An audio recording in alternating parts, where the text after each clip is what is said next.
Report with Sam Seder. The destiny of America is always safer in the hands of the people than in the conference rooms of any elite. Sam Seder. They are unanimous in their hate for me, and I welcome their hatred. We must guard against the acquisition of unwarranted influence, whether sought or unsought, by the military-industrial complex. The Majority Report with Sam Seder. Ever get the feeling you've been cheated?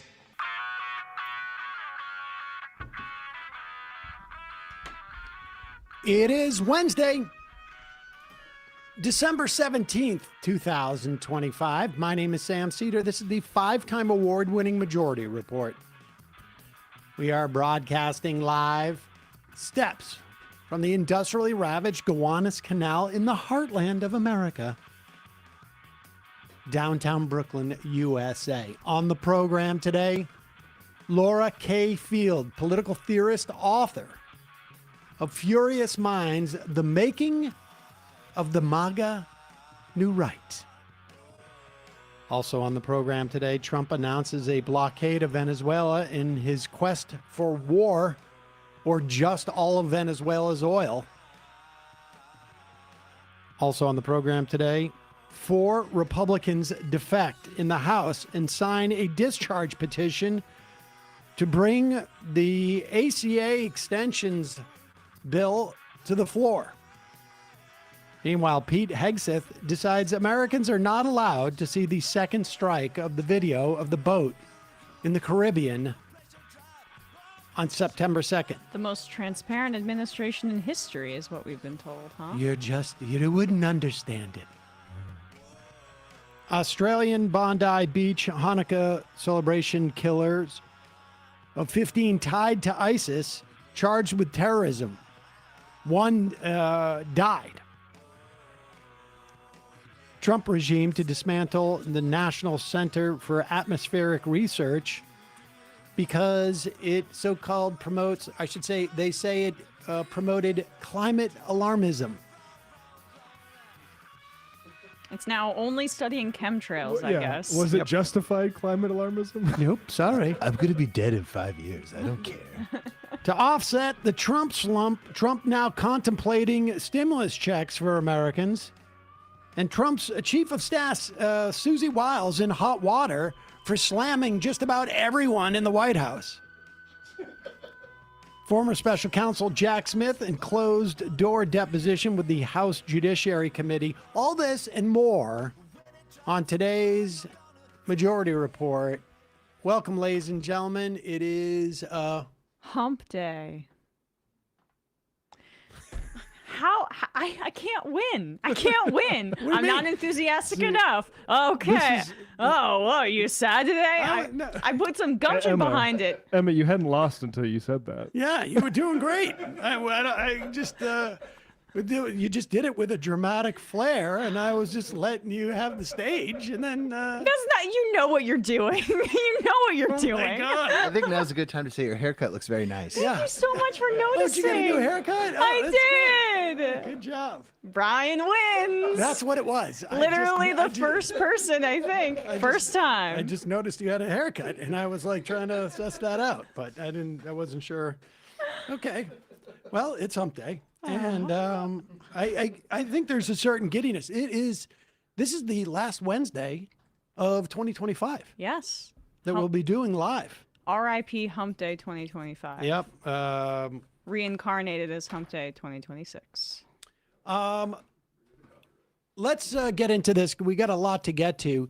It was just recently, I mean, literally in the past hour, it appears that the discharge petition, they got enough votes. And to be clear, the way that the House works is that generally, I mean, I feel like I can count on one hand the number of discharge petitions that I've even talked about over the course of the past 15 years. I wrote this down. That the Bulwark had a write-up about this, that there have only been 2, they've succeeded just twice in the 21st century.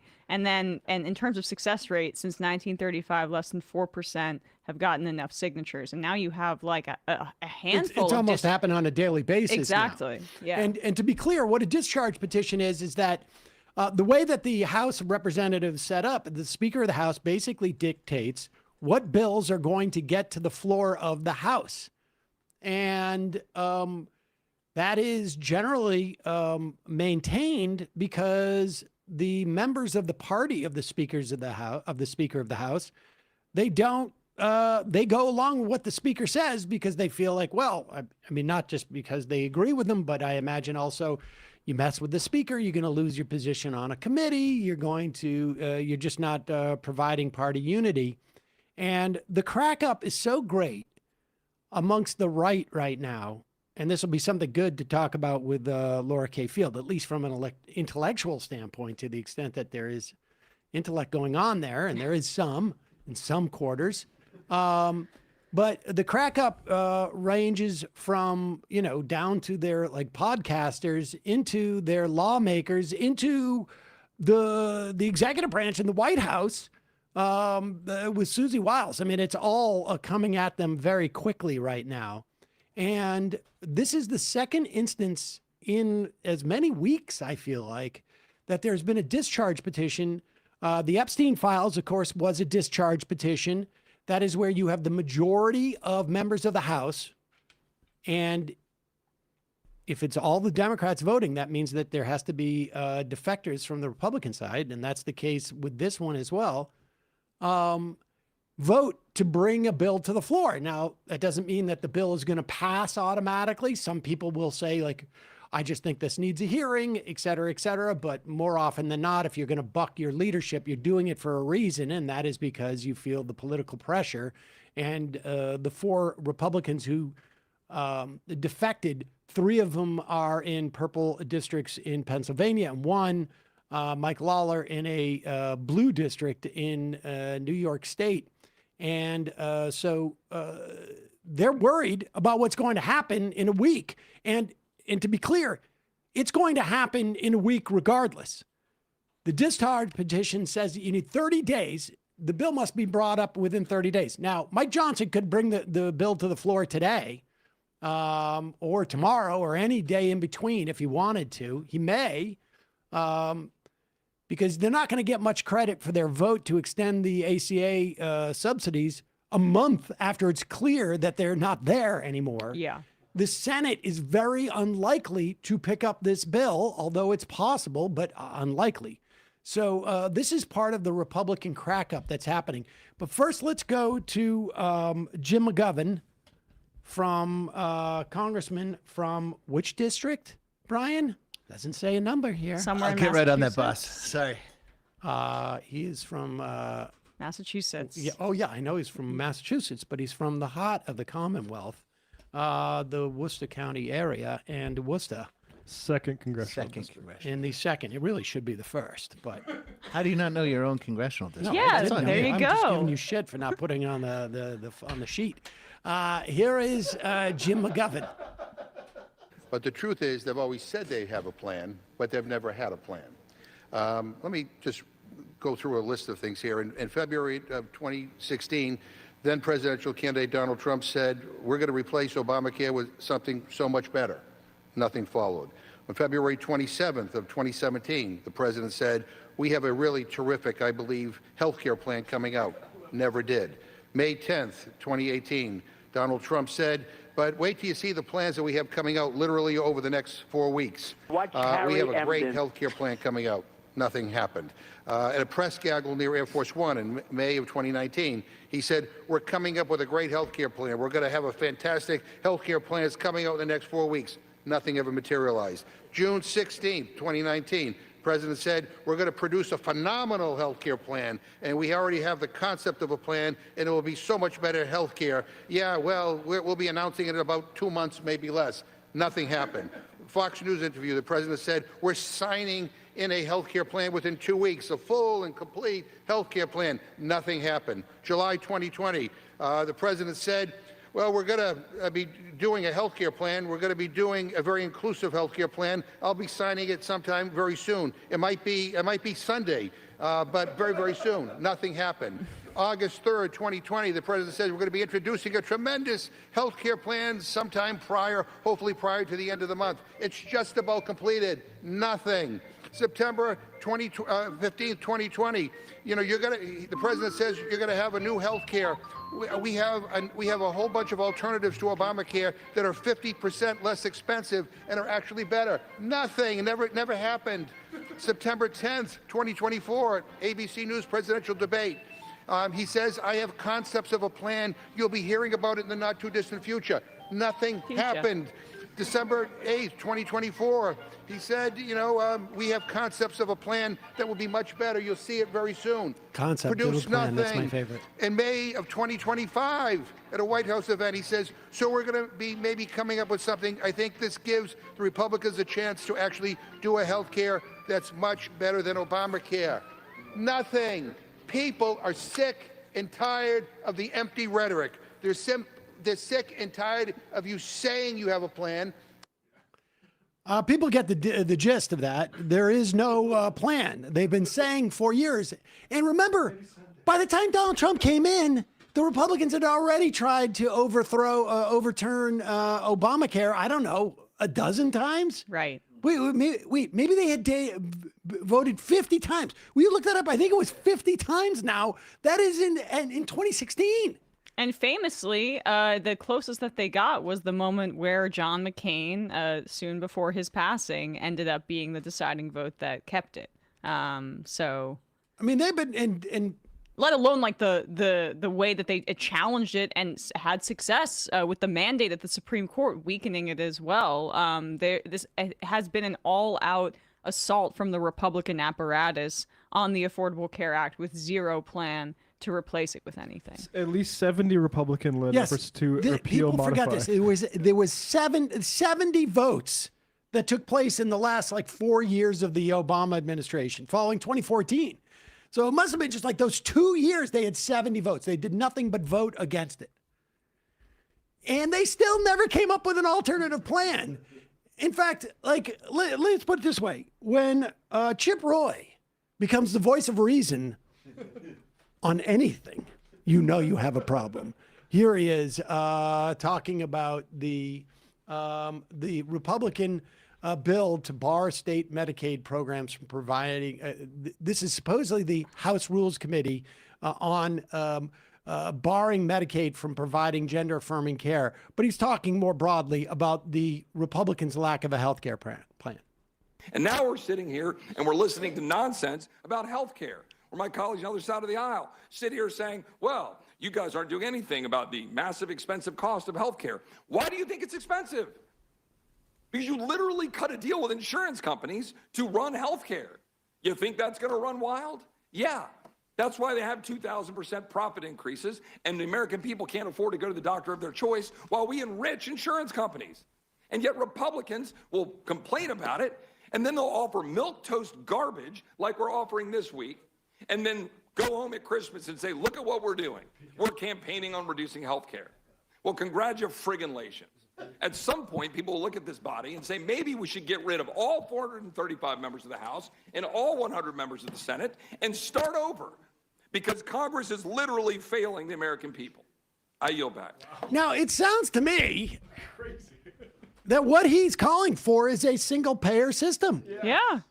Because, listen, either you're going to enrich insurance companies. Let's put it this way. Insurance companies exist. Therefore, they will be enriched.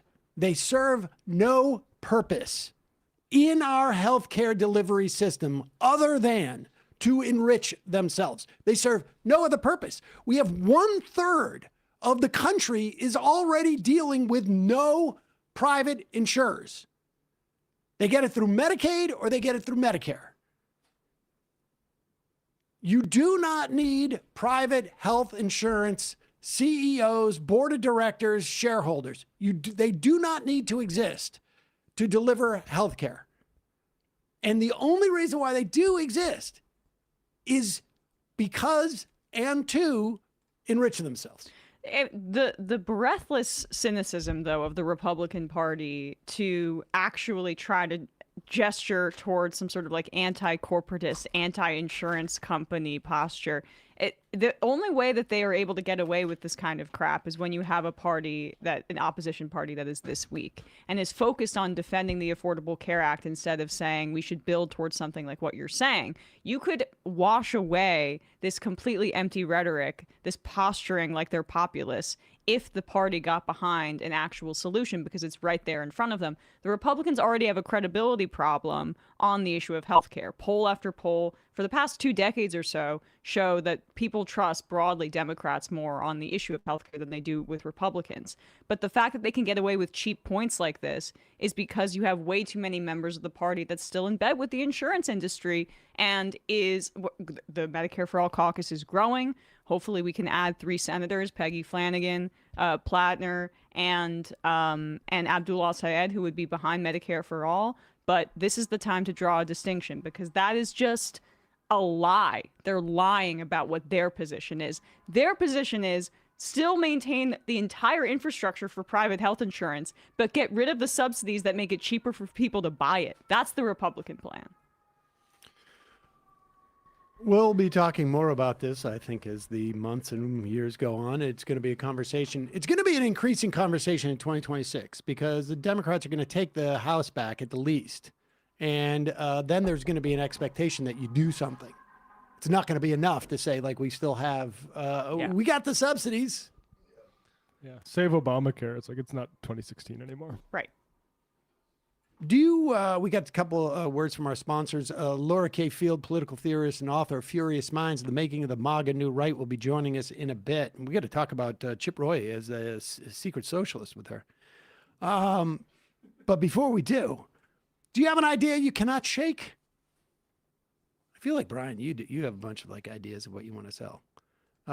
Maybe it's craft that everybody tells you to sell. I know what it is. Craft? Oh, craft. Oh. Well, listen, we don't need to go that explicit with what you've been doing. But I know you got that cookbook. You do have a cookbook.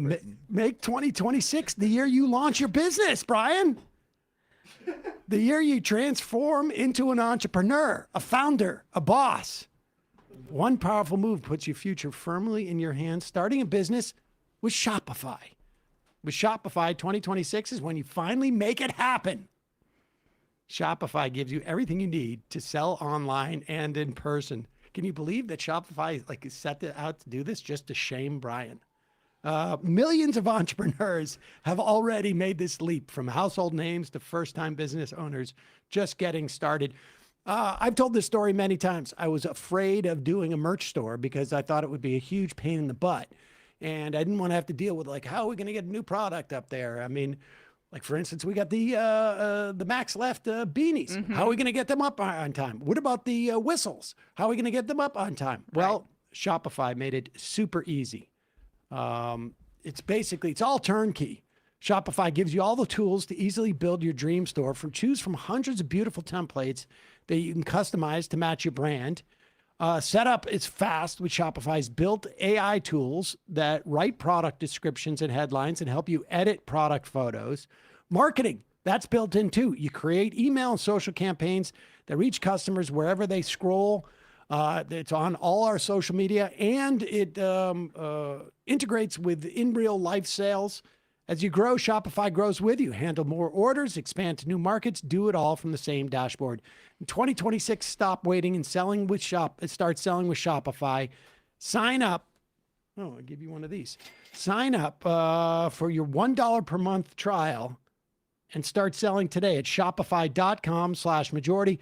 Go to shopify.com/majority. That's shopify.com/majority. Hear your first this new year with Shopify by your side. Also sponsoring the program today, 2026 is going to go like 2025 for me in terms of deplasticifying my house. I just saw a report on what happens with all the plastic jugs that we recycle. They basically go to, I think it's like Thailand or Vietnam. People have to go through it. They end up getting sick from the way that it's recycled. The bottom line is less plastic use, less plastic microplastics in our water, less huge jugs of plastic. Take it home from the supermarket, and this is the way you do it. Switch to Blue Land like I have across all my cleaning products now. We spend a lot of time cooking and hosting over the holidays. Blue Land products meet the highest standard of clean. They're effective yet gentle on the people and on people and the planet. Blue Land was named an EPA Safer Choice Partner of the Year. They've got cleaning sprays. They got toilet bowl cleaners, dishwasher tablets, laundry detergent tablets, hand soap, even like dishwashing liquid. We actually don't use liquid. It's a powder. But all of their systems are basically like refillable. You buy to the extent you buy anything that's plastic, it's a one-time purchase, and then you get tablets that you refill with, and you save space in your home, in your apartment, and your stuff is much healthier and easier. Blue Land's hand soap, getting a festive upgrade during the season. Cozy scents like wintry pine, toasted vanilla, winter berry. It's a nice gift. Of course, I like the fragrance-free because that's the way I am. Blue Land dishwasher tablets are proven to perform on baked-on, burnt-on stains. No rinse aid is needed. Blue Land laundry tablets lift the toughest stains, from grass stains to food stains. Blue Land toilet tablets work on a range of stains, including rust, mineral deposits, limescale, and hard water. To stock up on sustainable cleaning products for yourself, to give a beautiful, sustainable gift to your friends and family this holiday season, go to bluelands.com, blueland.com/majority. Save up to 30% during Blue Land's holiday sale. Don't wait. They only do this once a year. 30% off of Blue Land's holiday sale by going to blueland.com/majority, blueland.com/majority for 30% off. The beauty of Blue Land is you're buying a lot of refills. The tablets, they don't take up much space. This is a great time to do it when you get 30% off. That's the way I roll. I mean, I'm going to be loading up during their holiday sale. I got plenty, but I like to keep it in storage. Also, a great gift. It's still time to give this gift, ladies and gentlemen. You forgot to get a gift. You realize you don't want to go outside. It's too cold. Here it is. Perfect personalized gift. It is Aura Frames. It is a digital frame that looks great, has a really easy to use app.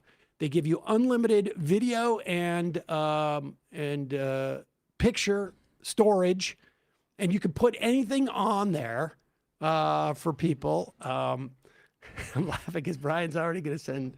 Can I say this, or is he going to find out? They're not listening. Okay, Brian's going to put liberal memes on the frame, so his dad's going to have to deal with that. But for people who aren't using it as a weapon, it's a great gift. I gave one to my girlfriend's parents. They've got a big family, bunch of kids. They ended up buying 3 more frames. Everybody's got the app. They ended up giving the frames as gifts this year. Wow. To people. You can personalize your gift. You can add a message before it arrives. You can fill it up with videos and photos before it arrives. Super easy to share the videos from your phone. You can't wrap togetherness, but you can frame it. For a limited time, save on the perfect gift by visiting auraframes.com to get $35 off of Aura's best-selling Carver mat frames, named #1 by Wirecutter, by using the promo code majority at checkout. That's AURA. frames.com, promo code majority. This deal is exclusive to listeners, and this frame sells out fast. So order yours now in time to get it for the holidays. Support the show by mentioning us at checkout. Terms and conditions apply. Remember, with the Aura frames, you can literally put the photos and the videos on there without ever seeing the box. So you can send it to them, and you can load it up on the app. We'll put all this info in the podcast and YouTube descriptions. Quick break. When we come back, Laura Field, political theorist and author of Furious Minds, The Making of the MAGA New Right.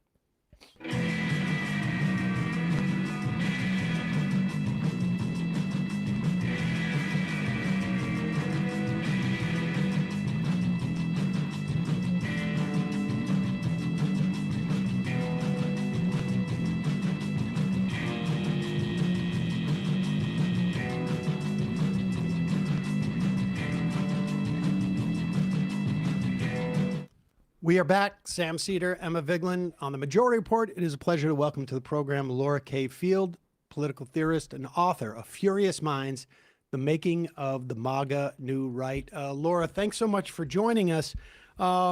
This is a sort of an intellectual history, I guess, book you could call it, or a almost like an autopsy. Or maybe I wish it was an autopsy. Maybe not so much. What's the word when they a vivisection? Is that what it is? It's a vivisection of the intellectual undergirding of what we know as the MAGA movement today. Let's start with just, and I want to get to the sort of the four different sort of elements that you talk about that make up what we know as MAGA: the Claremonters, the post-liberals, the national conservatives or NatCons, and the hard right underbelly, as you call it. But before we get there, let's start with Leo Strauss. I first really sort of dug into this, I guess it was 20 years ago when I interviewed a guy, James Mann, I think it was, who wrote The Rise of the Vulcans, when he was talking about the Straussians in the Bush White House. But tell us about Leo Strauss and where follow through where Leo Strauss takes us into at least one of those four groups. Sure thing. Yeah, thank you. And thank you so much for having me. So Leo Strauss was a German emigre, Jewish German emigre from Germany who left Germany in the interwar period. He was a wonderful political philosopher who sort of studied the great tradition of great books. And my connection is I studied with a bunch of Straussian, sort of these conservative intellectuals. Many of them are conservatives. He didn't identify as a conservative. And he's known for sort of different things, but mainly sort of recovering what is called the esoteric tradition in political philosophy, which is this idea that many of these older books, these canonical texts, were written in this multi-layered way to either avoid persecution on the part of the writer or to sort of include some hidden messages, right? Or talk to different types of readers in different ways, or just to prevent sort of dogmatism. So as a pedagogical practice. But he was very influential. He's had some very famous students, including like Alan Bloom, and many neoconservatives had some connection to Leo Strauss. He's also had a lot of liberal students. So I think some of that stuff got a little conspiratorial. Just because he's a person who had a more immense influence, and then his students went in all kinds of directions. But there's a kind of tidy connection between Leo Strauss and then one of his most famous students, Harry Jaffa, who was a Lincoln scholar who sort of took the Straussian method and that applied it to American history in an interesting way. And he's quite well respected. But several students of Harry Jaffa, founded the Claremont Institute in Claremont, California, which is not affiliated with the Claremont schools. And these students of Jaffa idolized Abraham Lincoln and the founders. And these students of Jaffa, I think, went even further than Harry Jaffa did in this kind of dogmatic, jingoistic understanding of the founding that sort of allows for no historical change away from their ideal of the founding principles, and have been critiquing the administrative state for decades now. And sort of has just stood opposed to any kind of critique of the founding. So they lost their minds over the 1619 Project, for example. So these students have been at the real forefront of a defense of Trumpism intellectually. And so my book starts with what I call the Claremonters. That's this one section because they sort of led the charge in defending Trumpism from an intellectual perspective. My book is very squarely focused on one slice of MAGA. And that's the ideologues. One of the things that I recall about the Straussians was just this notion of there was something that was what I perceived as anti-democratic in the sense that there was an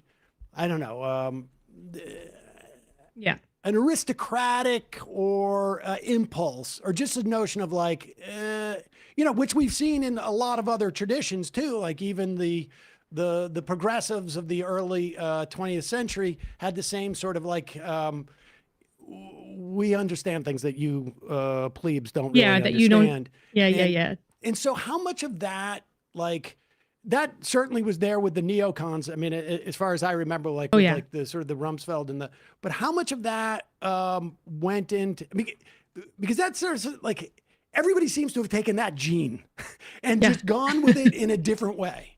Yeah. Yeah, that's, I think, a very fair critique, not just of the Straussians, though I think you're right. There's a kind of sensibility to it or a flavor to it that's super elitist. And so that's partly how this sort of esotericism takes off in these groups of young people studying Straussian political philosophy. I mean, I kind of experienced some of that too, where you feel like you're being initiated into the secret teachings, and that's really seductive, right? And so that there's something anti-democratic in it. There's a lot that's anti-democratic in it, and then there's anti-democratic threads just throughout the right and throughout right-wing intellectualism as well that sort of get layered on. But the people I'm writing about, so there's some of them would consider themselves Straussians, others don't. But I think the elitism and this kind of idea that they have this super insight, that they know what the people need better than the rest of us. I mean, the best example of this is Patrick Deneen's, who's got this theory that he calls now aristopopulism, right? So it's like, yeah, but I want to get to that because I don't want to Sure. jump too far ahead. I want to go through this development because And Sam, before you ask this, bring your mic a little closer, Laura, just because I know if you talk Got it. directly into that one, it should be a little easier. Just want to make sure we can hear you. You sound good otherwise, but go on. Okay. So you can take the Straussians and it'll take you into Claremont and via Jaffa, who I guess Jaffa was the one who I believe it was gave Goldwater's that line about in defense of their extremism is no vice in defense of liberty. So essentially, as long as you think you're right. I mean, this is the Straussian part in my mind is like, they're all convinced. If you come from that tradition, you're convinced that you are right. And and that can take multiple different forms, whether it's a certain like race essentialism or whether it's like a religious nationalism. As long as you feel like you're the one who understands things and you have the secret, it could take many flavors. And so Goldwater famously says this: there is no such thing as being too extreme if you're in pursuit of liberty. But of course, everyone thinks they know the right. Yeah. Everybody thinks they know what the liberty is in that situation. Okay, so let's go to. We've talked about just tell us about the Claremonters, just in and of itself, and then we'll go to the post-liberals and the NatCons, and I guess we get to the Deanan and the post-liberals. Okay, got it. Yeah. So today the Claremonters, they're still obsessed with the American founding as they understand it. And the irony here is that Jaffa was quite an egalitarian and sort of a declarationist. So, always vaunting the Declaration of Independence and especially the principle of equality, especially relative to his conservative sort of followers or his conservative enemies on the right. That today, so they still have this mission, but I think it's kind of been corrupted by first, the kind of dogmatic attachment to those principles, such that they can't stand the administrative state, they can't stand the New Deal, they can't stand the civil rights movement, in effect, because all of those changes they see as these alarming departures from that original model. So everything's this alarming transformation. And it's also been corrupted by, I think, a kind of nativism and insularity. So and sometimes they're explicit about how they've turned their back on the Jaffa-esque commitment to equality in the Declaration of Independence, and are attached to a kind of nativism and sort of so. But the main person here to look to for this is a fellow named Michael Anton, who wrote this first defense of Trump, the Flight 93 election, the premise of which was that if you were to elect Hillary Clinton, this was in 2016, it would be certain death to the American Republic. So what you needed to do is, just like the brave passengers on the Flight 93 on September 11th, you needed to charge the cockpit, and that's what it meant to vote for Trump, to elect Trump, because at least then you had some chance of sort of redirecting things and saving America. So that's the kind of alarmist, catastrophizing outlook that he articulated. It's partly, and that sort of that energy has continued on the new right, and he's been a real leader. I mean, he wrote the new national security strategy report, or he was one of the main authors. So you have this kind of devastating catastrophism right? And this idea that it's always just we're just on the brink of total destruction. And um and it's also his understanding is that conservatism was never enough, and that the old conservative establishment was not able to conserve anything, and so now counter revolutionary measures are necessary, and that's basically the mood at the Claremont Institute. So, in the parlance of someone who is not an academic, I would say like they're about as bat crap crazy as it gets in terms of like, you know, calling themselves an institute, and their fervor is super intense. Like whenever I have come across like the Claremont Institute, I'm like, oh my God, like what is going on there? And so it's super intense in a more sort of like colloquial. Yeah, that's exactly right. It's kind of there's a kind of masculinist fervor to it. It's not sort of in the depth, you know, it's not the worst of these people. And I think the sad thing is that they've got this inheritance from Harry Jaffa that was kind of serious, and they've got this publication called the Claremont Review of Books that publishes some serious articles for the last few decades. I mean, I've got friends who have published in there. There's a lot of interesting stuff, but then and they still publish some interesting stuff. Even though, I mean, but the institution has also lost a lot of its reputation. And then they publish this other online magazine called The American Mind that's just like absolute filth as far as I'm concerned, crazy. And so there's this kind of dance they're doing where there's still kind of a veneer of respectability, and yet there's some really awful stuff happening. All right, well, let's move over to the post-liberals.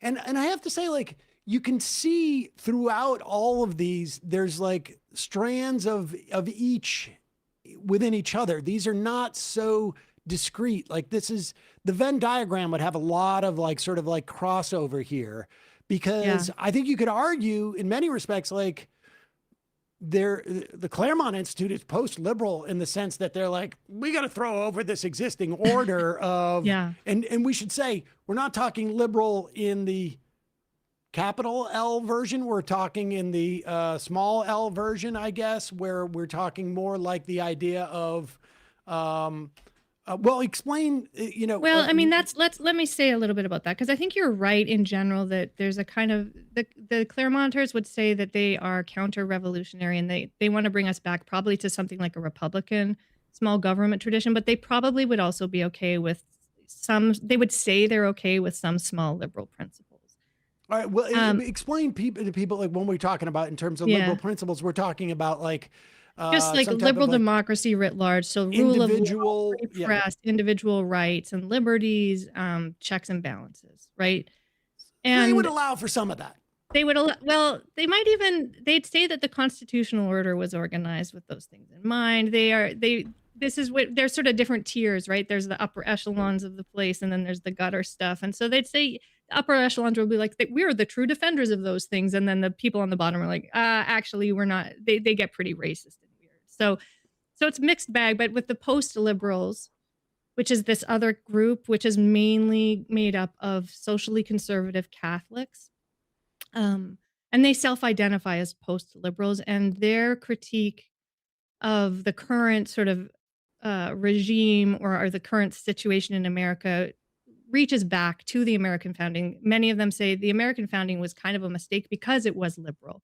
So their critique is more radical. They see liberalism with, again, small L. So we're not talking about partisanship in the, you know, in like liberals versus conservatives. Not quite, though. There's some crossover there too. Yeah, but sure. But they would see most sort of small c conservatives as liberals in the classical sense, right? So their critique is very radical of the whole establishment and of the American founding, because someone like Patrick Deneen, who wrote this book, Why Liberalism Failed in 2018, which was sort of Obama put on his reading list, he says, you know, liberal democracy is flawed from the beginning, and it's got this sort of rancid individualism that means that the more it succeeds, the more it fails, because liberal individualism eats away at the ties that bind. It has a disintegrative effect on our social bonds, on community, on family.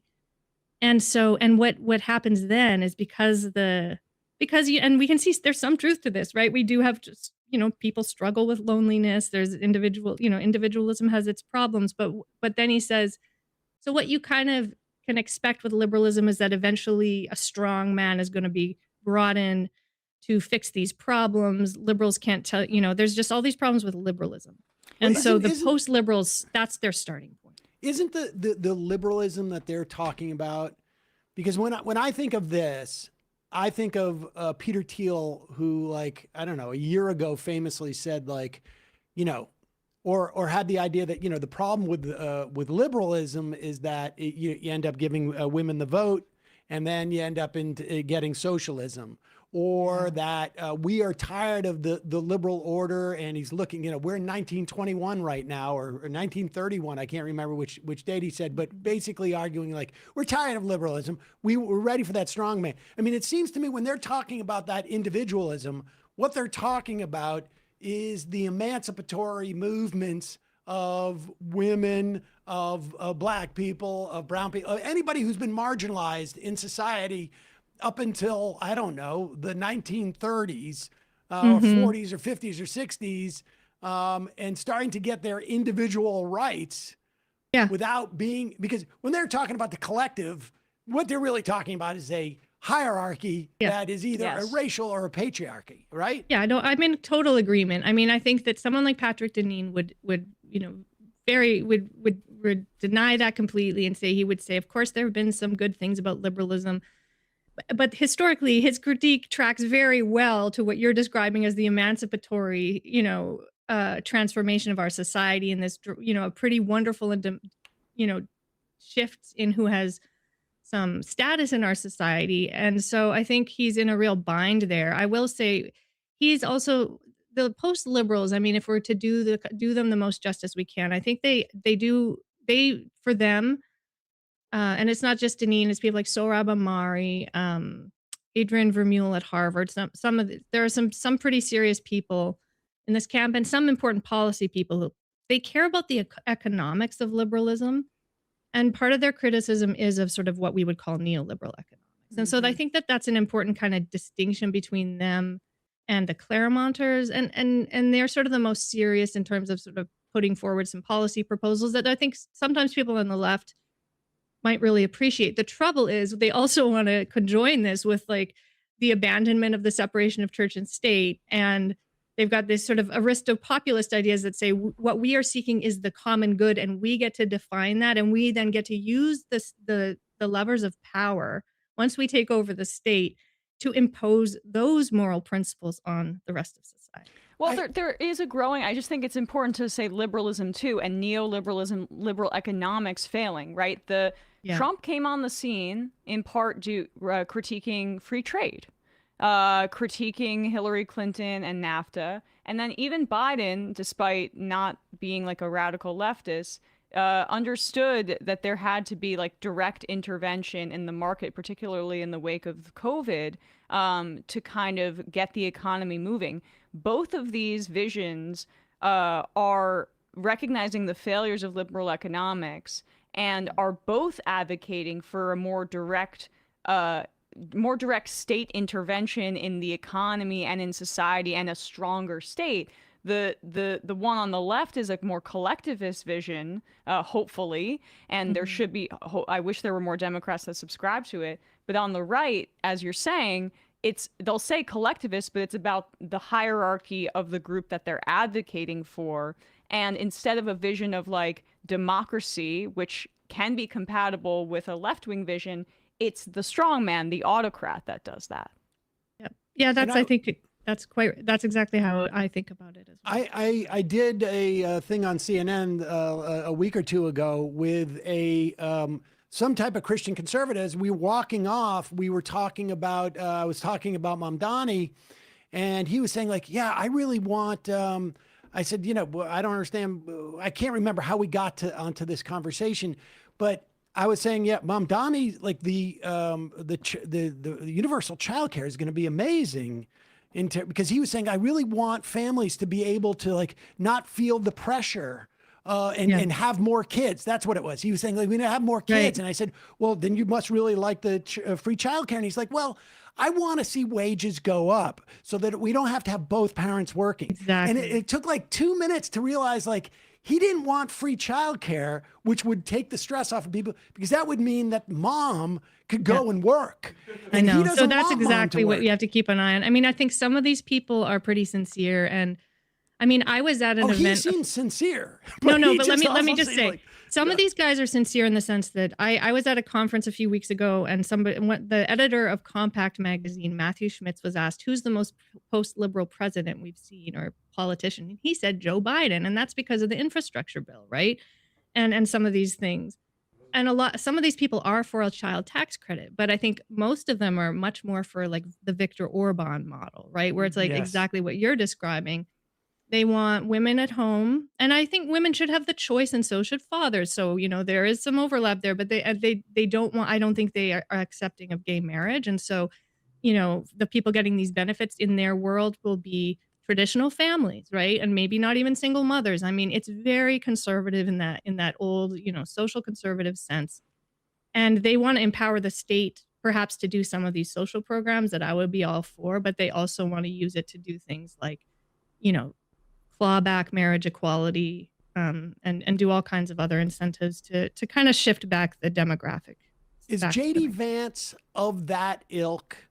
Like, I mean, it seems like the Opus Dei people, like the Peter Thiel, like the hardcore, like there's a new strain of like trad wife, and like are all like seem to be in that sort of like hardcore Catholic. I mean, I'm trying to like it's pretty messy. Yes, I think JD Vance has identified with the post-liberal groups. I saw him at the book launch for Patrick Deneen's next book called Regime Change, but he's kind of got his fingerprints all over the new right. I mean, all of these different categories that I talk about. He's spoken. The Claremont people love him. Thiel's connected to the Claremont people as well as the NatCons, as well as JD Vance clearly. And he's spoken at the National Conservative Conferences. I think I see it as a real coup for the new right that they have elevated JD Vance so high. I think he's really their boy, and they're thrilled by everything he does. Let's talk about the NatCons. Like, where are the NatCons in this? Are they sort of the? I mean, they're. I think of them as like they're the organizers, and sort of they're this sort of big tent, messy. They'll welcome everybody. Sometimes the post-liberals don't go to those there's some schisms there. There's a few disagreements, partly about economics, partly about foreign affairs, but they basically are like Kevin Roberts, the sort of like besieged head of the Heritage Foundation. Is he a NatCon? He has definitely spoken at NatCon, and he gave a very telling. I mean, the story I tell in the book is that the group sort of emerged under the first Trump administration, but then they really consolidated power in the second administration, under Biden. And there was this moment, I think it was in 2022, when Kevin Roberts had been made president of the Heritage Foundation the year prior. And then he went to the NatCon conference and he said to them, I'm here as a representative basically of like Conservatism Inc., this, vaunted organization. And I'm here to say, we are joining you. We're not here to support you. We're here to join you and recognize that you have led the way. And so it was kind of this moment where the right just got on board with the radical agenda of these intellectuals and signaled that we are sort of departing from our old model. And the NatCons in general are driven by nationalism. And that means sort of old-fashioned capital N nationalism, not just patriotism. It's a sort of turn against the kind of creedal Americanism that says we are united by ideas and principles, not by the color of our skin.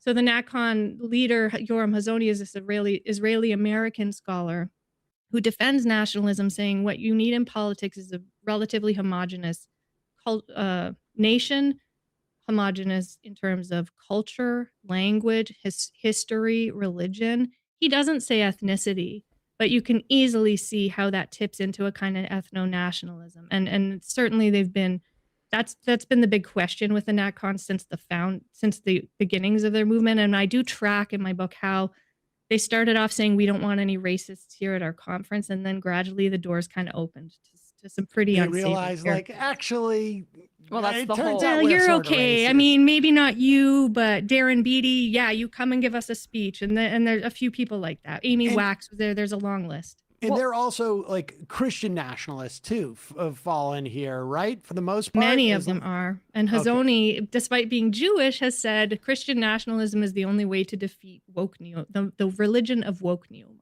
Well, Christian nationalism for the United States, Israel gets some type of like Jewish a nationalism. Jewish nationalism for Israel. Absolutely. And that's, I mean, part of the funny thing here is they talk, Yoram Hazony quotes John Stuart Mill when he talks about the diversity of nation states. So he says, I'm not opposed to diversity. I just don't want any diversity internally. Right. Well, that's also Nick Fuentes' argument about, races is like, I don't hate them. I just don't want them near me. It's why Richard Spencer, despite being a white nationalist Nazi, supports the state of Israel, because they believe that these demographics should have their own enclaves. Once again, the rejection of liberalism, or about conservative rejection of liberalism being about imposing a hierarchy, is really important to point out. And I wonder how you feel this new kind of intellectual movement on the right fits into the idea of migration, and the more that we're going to be seeing due to climate change, potentially billions of people, but millions and millions of people being displaced due to the conditions that are being created by climate change, and how liberalism as a concept that also includes potentially more liberal border policies and things like that have influenced this movement's like rejection of multiculturalism.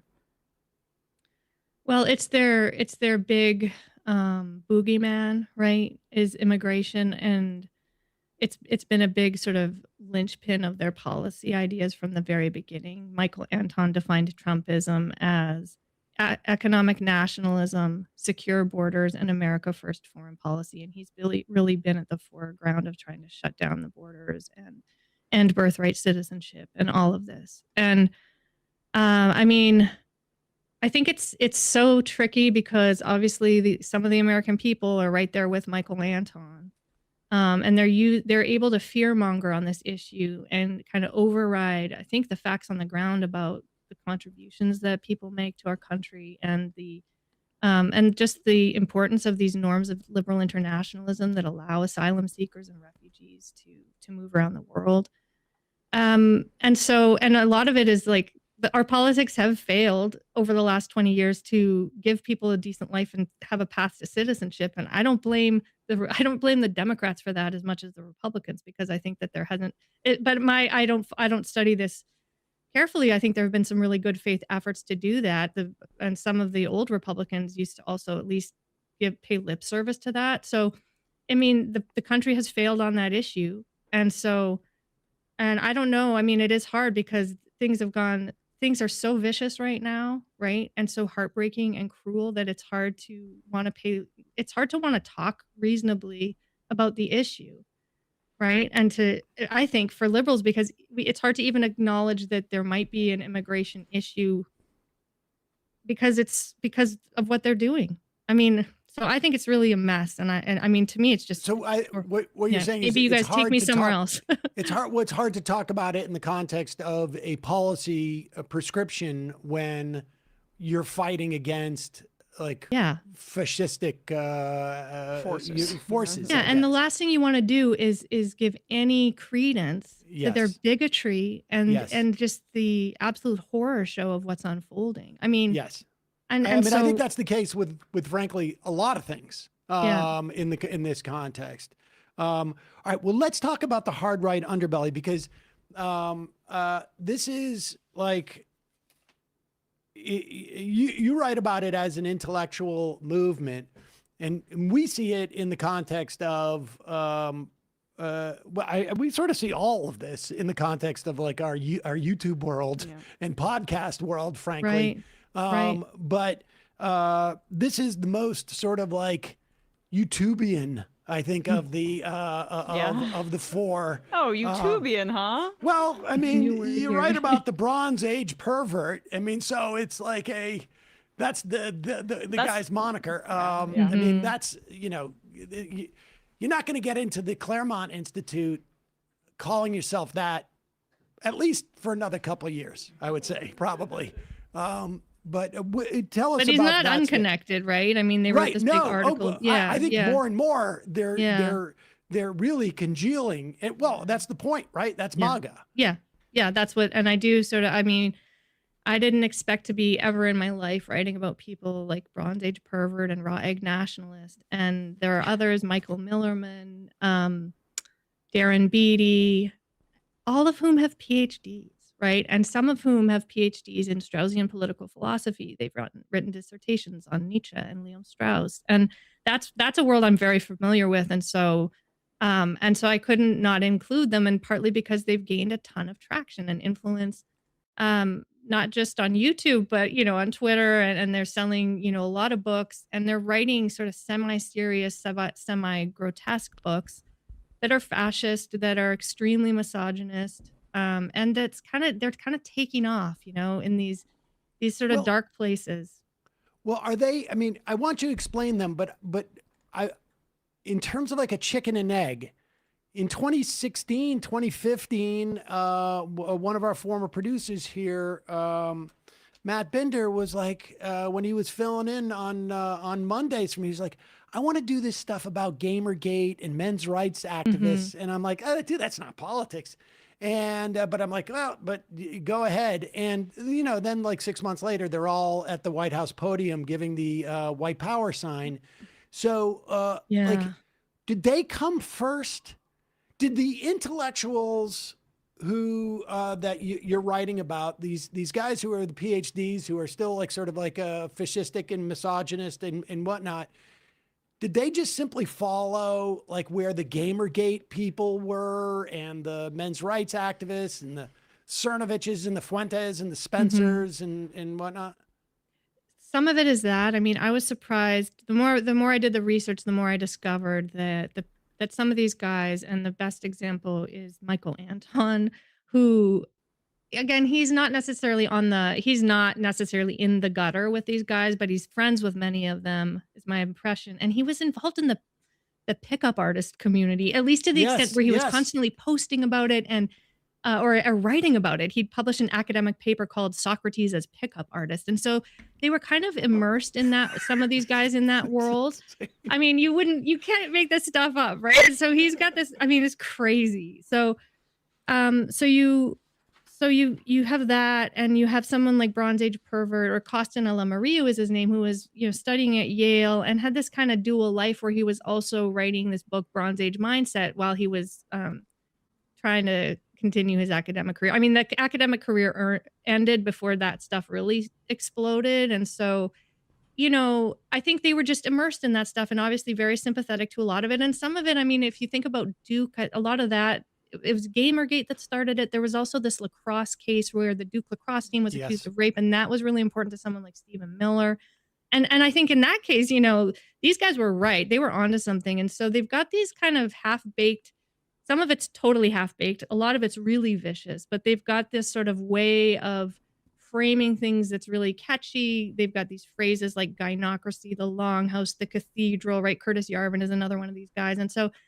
And they're funny, I don't think you can deny that Bronze Age Mindset is in some ways a funny book and a smart book, even though, I mean, it's also just like rancid. Like I think, but there's this strange melange, right? Which is very typical of fascist thinking also, right? There's this kind of high, great man stuff. Like, we got to build the new man, the mensch, there's this really highfalutin stuff. And like, I mean, I've written, my dissertation was about Nietzsche. Like, I love that stuff. I can get into it. And part of what I was trying to do with the book was show how you could be drawn to some of this, why it's appealing, and I think it doesn't take much to see that once you're kind of, I mean, I don't recommend this, right? But you start reading this stuff, you can at least see the humor there. And it does say something about our sort of humorless society sometimes, right?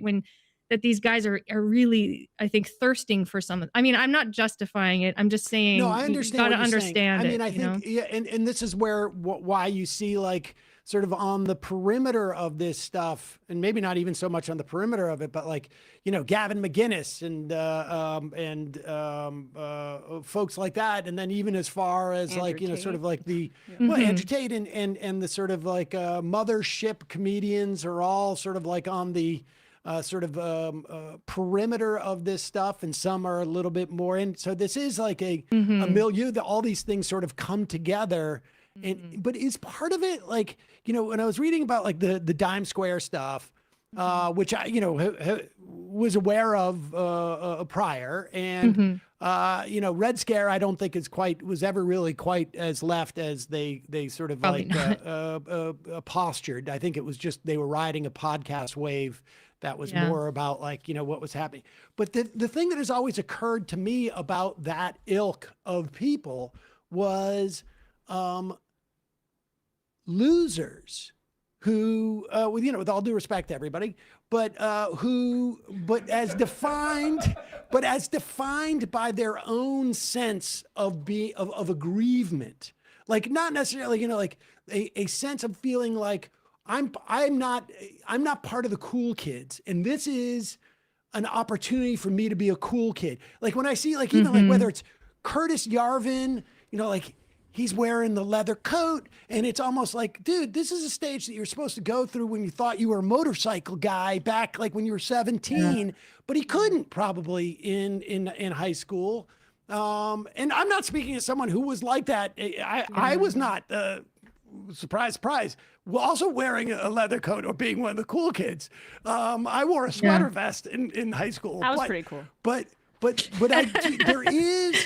there is this quality, it seems to me, that all of this Ubermensch stuff, all of this sort of like reasserting, relying on a hierarchy that is given from God or from, some higher power, or just the sense of the way that things should be, makes it much easier for me as a guy who is uncomfortable within the world to sort of like know my place, get my place, have it there. I'm just sliding into this. I don't have to,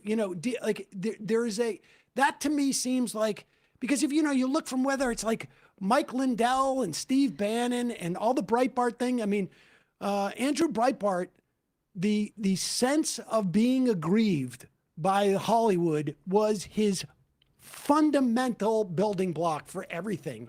And Ben Shapiro, I mean, all of these people have been rejected in some manner by what they thought was cool.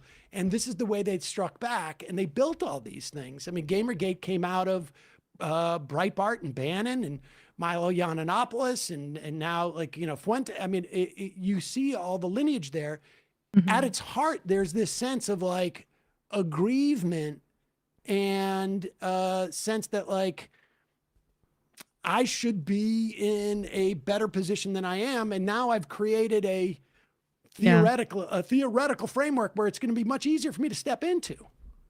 Yeah. I mean, I am pro describing these people as losers. But, and I do, and I think partly what we need to do is like point that out and mock them.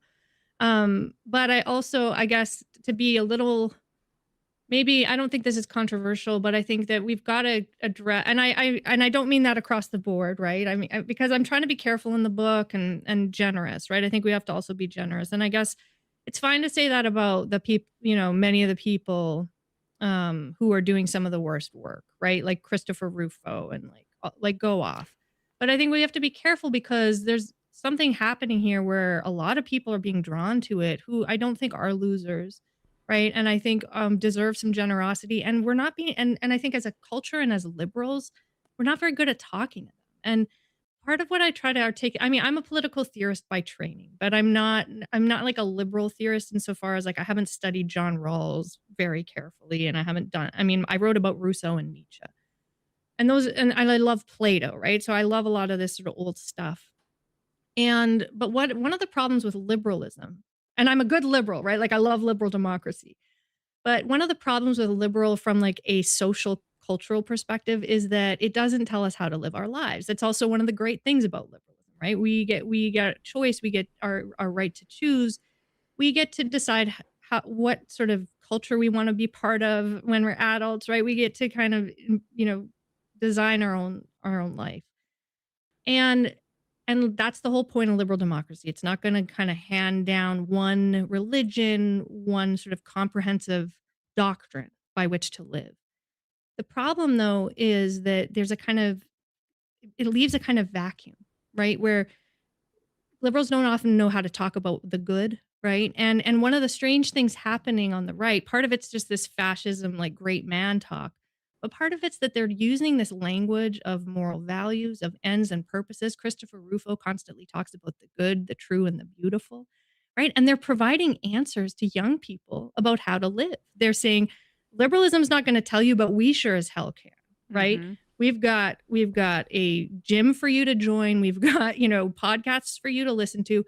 A lot of these people have very popular YouTube channels where they do book clubs about, Homer and Leo Strauss. And so, that stuff is captivating. I can see how a lot of young men are drawn to that, especially because, and I love universities. I think there's tons of great work being done. I am not anti-woke. I'm not anti-CRT, but the universities don't often provide, or I don't think provide enough opportunity for young people to read these great books, to study the traditions of America, to study American history. And I mean woke and anti-woke history, right? There's just not that kind of liberal arts education. And conservatives have been griping about this for decades. There is a lot going on in higher ed, right? And I don't want to sort of beat that horse to death, but there are some real problems here. Well, and they are exploiting them, right? To these very nefarious ends. The elephant in the room here, in my view, is capitalism and where we're at right now with income and wealth inequality. When you have, we can talk about young men and then have empathy for them in this way, where we as women are taught a lot of things about how we should behave socially. But men are taught things like, you're there to be a provider, you are there to make money, you're there to build out your family, the American dream, etc. And increasingly, due to the levels of income and wealth inequality that we have in this country, that is impossible for people. So they're going to look for a sense of purpose or community or self-actualization outside of that. And liberals, I don't think really are capable of providing that right now, because you need more of like a left-wing, clearer vision. The right is providing that. And you see this throughout fascist movements in history, especially when the economy is poor. You have answers of communities that focus on masculinity and tying masculinity to economic empowerment and social empowerment, and defining what that masculinity is in a very specific and usually eventually harmful context. And that's like what this is doing here. And we shouldn't, to your point, turn our nose at it without having an alternative. Turn up our nose. I totally agree. I mean, there's a kind of thwarted, I think that the economic struggles and the inequality are a massive part of it. And I think the Democratic Party often doesn't seem able to even admit that, right? It seems like with Biden, I mean, I think that the prices and stuff, they didn't seem to even admit that was a problem. And so you get with these young men, I think you get not only the economic struggle and there's not really or at least they feel like there's nowhere for them to go, even though I think it's a little overstated on their part. And I do get tired of the grievances, but they don't have that opportunity, and they certainly feel like they don't have that any kind of honorable way forward in their life. And so they feel thwarted. And I think that's a real thing. I think young women feel that way too. I mean, there's a lot of anger to go around. But it's a real thing, and it's being so I think it's a problem that people on the left and the right and the center and independents need to really confront and just be honest about, in my view. I think the idea is that, I think, at least from our perspective in this corner, that it's you need at least some iteration of a leftist ideology to address these things, because of the crisis we're in now and the rolling one. There is, both from an economic standpoint, but also from like a social cachet. Yeah. The experience of white men, boys, whatnot, is there is a real loss of social cachet, regardless of where they are on where they are relative to class, because there's a certain zero-sum quality about this. It's like, if you've been sitting atop of a hierarchy where everybody else is tied for second place, and you're in first place in the way that society reflects you, when people start moving in and everybody's more, trying to be tied for first place, you're going to feel a loss. Because really what's happening is you're going down to second place with everybody else, or however you want to describe it. And so there is a sense of loss, and we as a society have not provided we've provided a justification for why that's the case, but we haven't provided a solution as to how to make this a soft landing. And to the extent that it's necessary to provide that, it's to prevent other people or say you got to go back up to the top because there is no soft landing. That's what we're competing against. Yeah, and just on a kind of cultural level, we have to, I think, find better ways to talk about this so that it's not so that people don't see it as a zero-sum game. I mean, there's got to be a way to think about our culture and think about different ways to flourish, different, ways for people to get ahead that don't, there's just so many things to do in life, right? It's not just a constant competition to be in one place or another. Finances are a different thing, right? And economics is kind of a zero-sum thing, but I don't pretend to be an economist, but just in terms of all the life paths that are available to people, we have to find an economic system and partly just a way to articulate possibilities, right? That are pluralist and that don't just involve some people winning, other people losing, and that doesn't have so much to do with identity. Yeah, I agree. I'm a little bit zero-summy on this. Yeah, and I think that's probably right in terms of economics. I think so much about higher education because that's the world I'm familiar with. I'm not even talking about economics, though. I'm just, I've used this example many times, but when I was growing up, every TV show, every commercial, I was centered in it in some form or another. Oh, I see. It was either about my mom or it was about my future wife and right. Now I'm looking at Cialis commercials and it's a black guy. Yeah. And there's only so much bandwidth. And that's that. And we gotta, but yeah. And that's where I'm but I think we have to talk to young white men and say,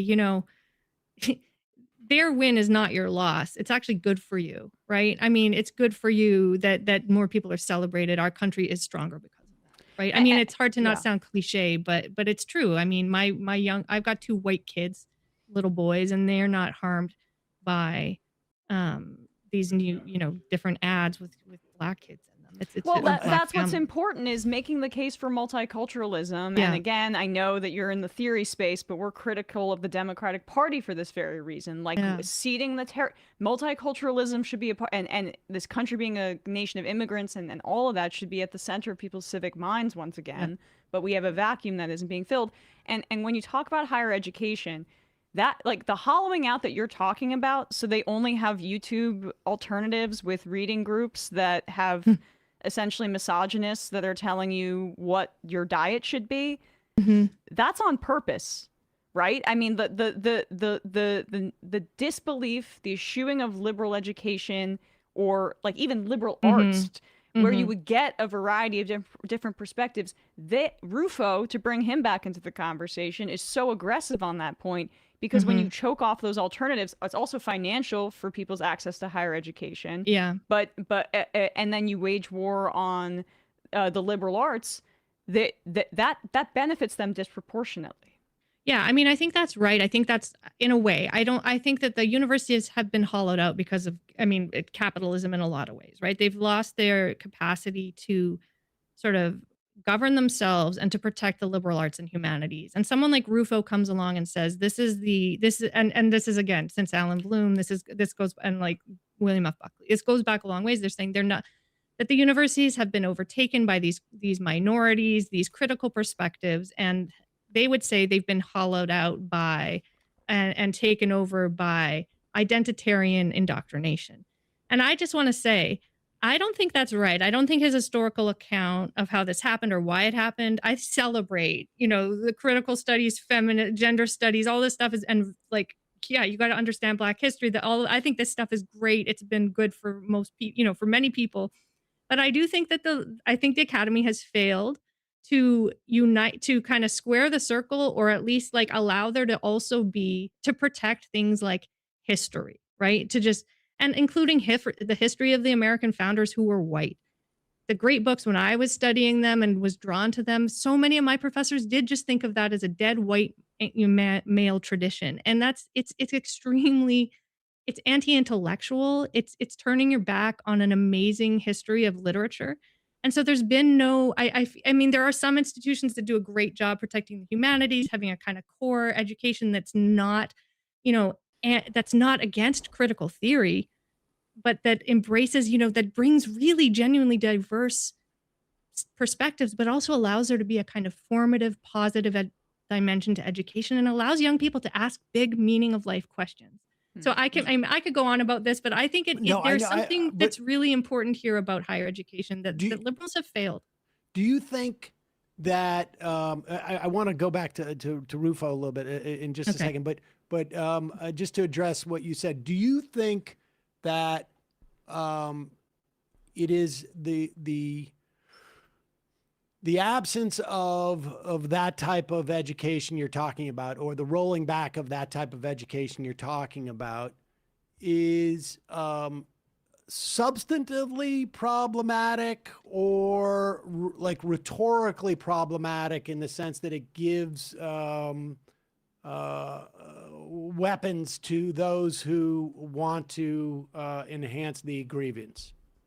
I mean, in my actual opinion, I think it's both, because it's robbing young people of an opportunity. And I mean, I know that a great books program is not going to save the world, right? But it's robbing young people of these moments, and when you're young, to explore the meaning of life, to study great literature, to actually understand history in its complexity, not the like President Trump version of it, not the Claremont Institute version of it, but the 1619 Project, in conversation with more sort of orthodox versions of American history. And I don't mean orthodox, I mean, right? Like there's so much there to learn and grapple with.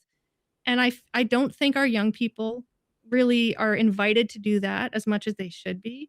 And it opens this huge opportunity and vacuum. I mean, you think my go-to person here is Jordan Peterson, right? This crazy Canadian guy who wrote a book called 12 Rules for Life that seems to have actually helped young men figure themselves out. I mean, he's totally crazy now. I don't recommend the book. I think it's like almost as bad as some of the worst. Like but it's amazing. What an incredible phenomenon, right?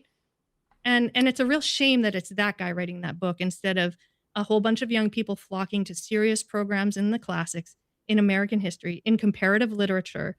And I think we've failed as a society to not fund those public universities where those things could happen. And I just want to say one more thing, because I know I sound like I'm a little nuts, but the right wing, the red state, the Republicans have taken some action here. They've started these civic centers in all these red states, which are basically conservative, institutions trying to like balance things out. And I've got friends who have been hired by these places. I'm not fully against them, but it's kind of a shame that you've got these hyper partisan initiatives that I don't think liberals, it's all very dispersed, but I don't see any blue state response to these issues. Right. And these guys, meanwhile, it's like a PragerU Claremont project together Festival, or something like that. We should say, you mentioned Chris Rufo. Rufo is the one he is a product of Claremont. He's now, I think, at the Manhattan Institute. He was from Claremont and Heritage.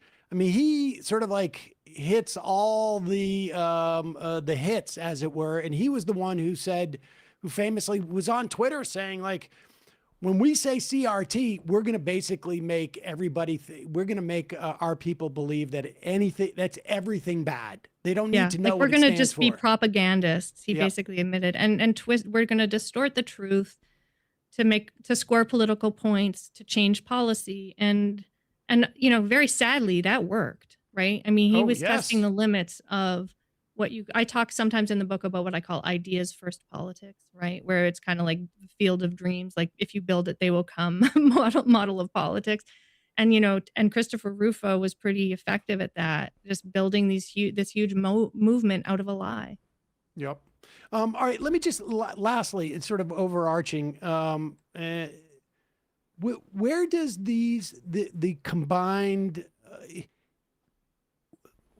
was there a version of MAGA? Maybe this was the first, iteration of it that was, or maybe you disagree that this version of MAGA, all these things together, is fascistic. I don't know. But where is that? Like, where does it bump up against fascism? Well, I mean, I think in the streets every day, when you have masked men stealing our neighbors, hardworking, innocent people, some Americans, into, vehicles violently and then deporting them, I think you're in fascist terrain pretty obviously. So, I mean, I don't go on about it in the book, and that was partly a rhetorical decision. I'm sorry, that was what? A rhetorical decision, right? I don't think it's very effective messaging, but that doesn't mean from an academic perspective that it's not true. And so, and I'm comfortable saying that at this point. And so what do we do? I mean, I still think the country is extremely diverse regionally. I think this country is very vibrant. I think this stuff is very unpopular. I don't, part of what I wanted to do in the book was, show why it's alluring, track the history, but also to sort of sound an alarm and say this stuff is a lot crazier than you would have expected. And it's a lot more radical than your Republican neighbors tend to be, and so again, that spirit of generosity towards your neighbors and towards Trump voters included. I mean, there's a lot to be angry about, but it doesn't have to go on this way. I don't think this movement necessarily is the future of the Republican Party. Well, it might be the future of the Republican Party, but they might not be the future of the country. And so I think that one thing Trump has shown us is just how dynamic things are in politics. And so I think that I do worry, I think I'm very worried about it. They keep surprising me by how far they're willing to go and the measures that they're taking. And I mean, I'm really upset about it and sad, So to the extent that there's fissures now, to the extent that we're starting to see fissures now, are those fissures in any way like ideological or intellectual? I mean, definitely we're seeing the polling that suggests that people, that your average, American is turned off by how aggressive, the Nazis in the streets with the bandanas and stealing people.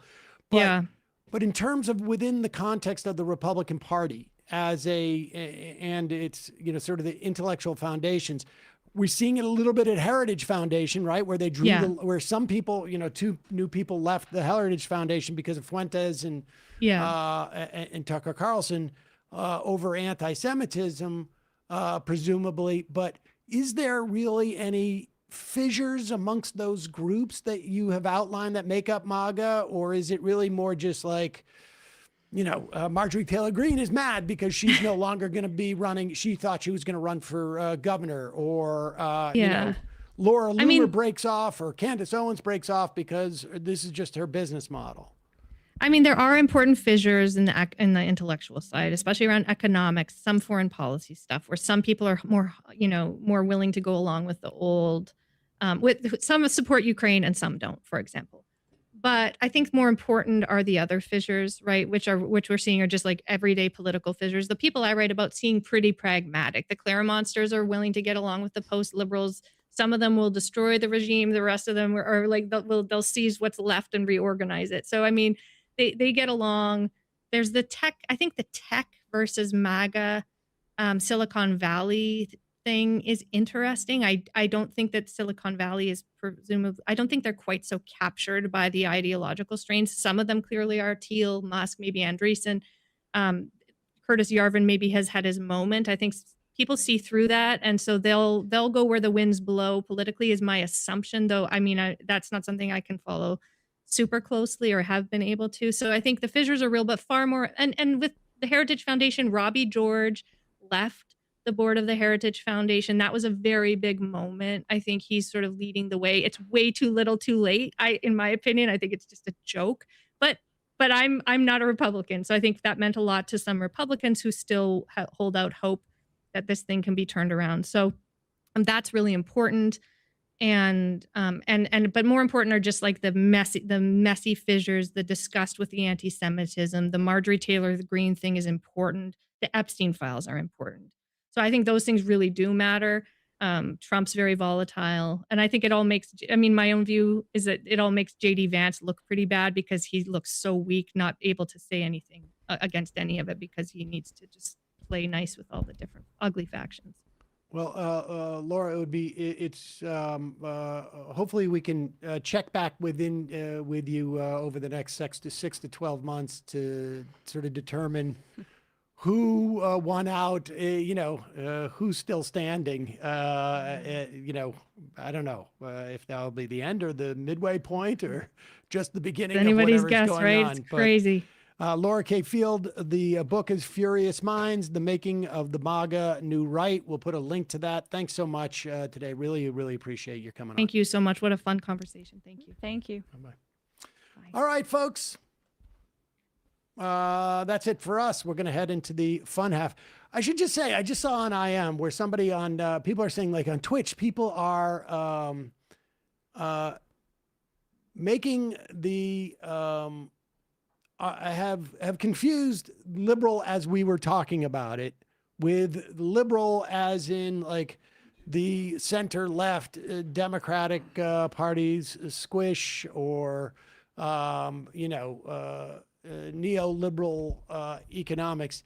When she is talking about liberal here, she's talking about the individual freedoms, being open-minded, the rights of man. Yes, Yeah. favoring reform. I mean, it's lowercase L as opposed to uppercase L. But there's, and you can talk about liberal economics and liberalism and then also talk about liberalism in the more positive elements of it, like the more open-minded peace. But the problem is that those contradictions are becoming impossible to But these ignore. are two different things in the same way that like you can be in favor of like I am a Democrat, capital D Democrat, or I am a Democrat, lowercase d, which means that I believe in democracy versus being a member of the Democratic Party. I thought that was clear. What confusion did it cause for the? Yeah. I just saw it. Did people think she was too anti-liberal or pro-liberal in that? She thought they was like too Clinton-esque or like that kind of liberal. Okay. So I was just making it clear because not everybody's like familiar with these terms in the way that they're used. A lot of people misuse neoliberalism for a very, very long time, and then people just stop talking about it in the same way. But I mean, I'll say I agree with the take on critical theory. I think it's bad for the left generally to, and I'll just say like George Orwell is someone. There are strikes against Orwell. The list of communists that he gave that he made, like. These are things to note, but I also think like people don't contextualize them properly and really like miss out on our actual intellectual history and give it over to the right wing. Like I think it is important that we don't leave it to Jordan Peterson to be selling out arena tours. You can put me up, Brian, because of how because people are starved of intellectual content, and it can't just be like all that stuff is bad. There's a yearning for people to engage with sort of. You're talking like history. the more classical exactly formulations. I agree with her statement about like when I was going through college, there was a sort of idea that like you don't need to engage with like like the works of like Thomas Paine or even like Thomas Jefferson. And I think that is a problem. I think you need to understand them as slave owners and even like the sordid personal things, but I don't think you stop there. And I think it's a real problem that a lot of people on our side of things do stop there. It's a censoriousness. I mean, we've spoken about this within the context of like even the Platner thing and how off-putting that is for people. You have to have, the problem I think sometimes is that Democrats or liberals in this instance what do you say, that they think you're stupid? Republicans think Republicans think you're lazy, Democrats think you're stupid, because they think that like that people can't work out this context themselves, and it results in like both narrowing the coalition and narrowing the conversation in a way that's immensely off-putting to people, and that makes a guy like Jordan Peterson or whatever sound transgressive when that's not the case. And he's the one like democratizing knowledge, and you have these university systems increasingly privatizing it or making there a giant cost barrier to it. It's hard for me to relate because when I went to college, literally it was still the Dunning School. Like, I mean, it was I'm that old where that none of what you're talking about happened. Right. Yeah. When Those I guys was were in your school. professors. Exactly. Like, I mean, that's what shocked me. When I went to law school, even, I took,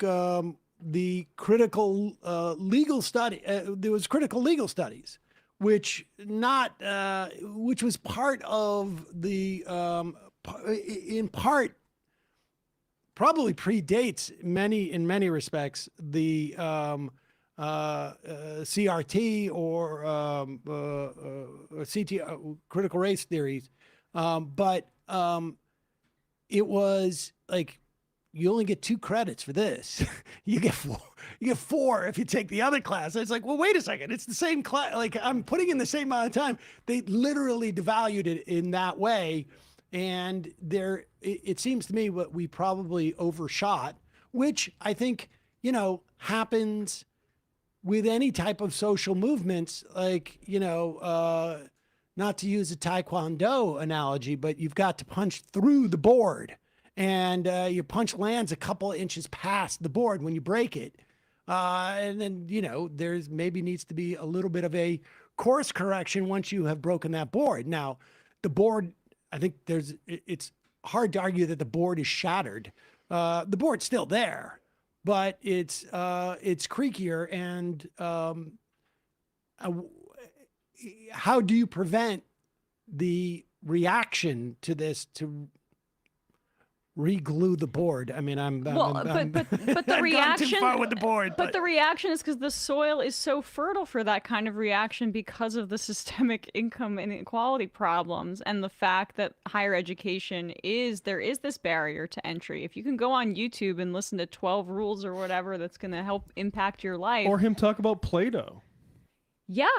Like people just Googling Plato or Socrates and these fucking jokers come up. It's because, if you search, and I mean, I looked He was a real man. There was an early moment in my, I would go to Open Yale. They would have a bunch of courses. They stopped doing that. They haven't posted free courses online for people for a decade or so. That was a big thing in the early internet, but it goes against the business model. So, you don't do it. You don't. Right. And even in some of the censoriousness that, I'm critiquing, it's also a function of all this where people's feel like they're the best way that they can perform activism in this way is via consumptive choices or kind of shaming of others' individual choices, because we just don't have enough collectivist cultural boycott infrastructure on the left. I mean, consumption and boycott. The lesson to all this is join DSA. Yeah. I mean, that's the thing, because the right-wing version of Thomas Jefferson's he was such a great guy because of his genetics and stuff like that. The understanding of any of these people, to the extent their thought is worth engaging with, is there are certain individual moments of insight, but also Thomas Jefferson was so smart, and the extent that stuff good came out of him because he was able to ride around on horseback all day because he had slaves making his wealth. But it's not. You have to grant. It also helps, not to have to worry about the day-to-day. Exactly. Because I've got a bunch of free workers. I don't have any work to do. I can think all day. That's why he came up with good intellectual production. On YouTube? At the same time. At the exact same time.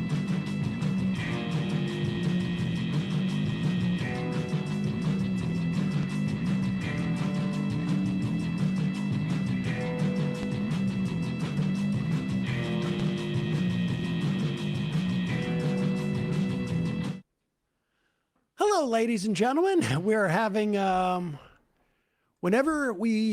don't want to get conspiratorial. Right before I want to plug But my right crap. when we are about to make the plug for members, we have been taken off of our streaming platform on both on Twitch, on YouTube, on Rumble, and I don't want to get alarmist here. We just have questions. Yes. Why would this happen? Who is doing this? What are they afraid of? What? It's very Shabbat very, Shalom. I'm saying that for no reason at all. It's very, very strange. That's a reference to for everybody who didn't, who's not as online. Candace Owens just No sound on YouTube, it's saying. Oh. Well, I don't know. It's very difficult. Majority report's been fined by the EU. What? What? Yeah, just refresh. All right, Refresh if you have no audio. Refresh if you can't hear me. We I don't. love big tech. I love big tech. These guys do so much good stuff. Let's make sure we bail them out. Let's make sure the government builds data centers for them. They are doing a great job. Refresh if you can't hear us. Okay. Nicola, you guys have been having these problems every day. Cut Matt off from the weed. It's not Matt. I mean, something that's been consistent every day is me being on weed for 12 years. That's the way that we had things working. The real question is he not on weed? Exactly. That's the consistent variable. Also, if there's out of the two producers to blame for tech issues, start with None of this stuff happened with before me, Brian not got here. The buck stops here. I'm no Pete My Hexon. immediate reaction is to push my chair back and put Matt right where I sit. Say, work on it. Yeah, this is what we see. Brian ejects like a we see Brian fighter just go, jet. and Matt go, whoa, whoa, whoa, whoa. It's like a fighter jet in an air show. I see a cloud. I hit eject. Oh God. It's never Matt's fault.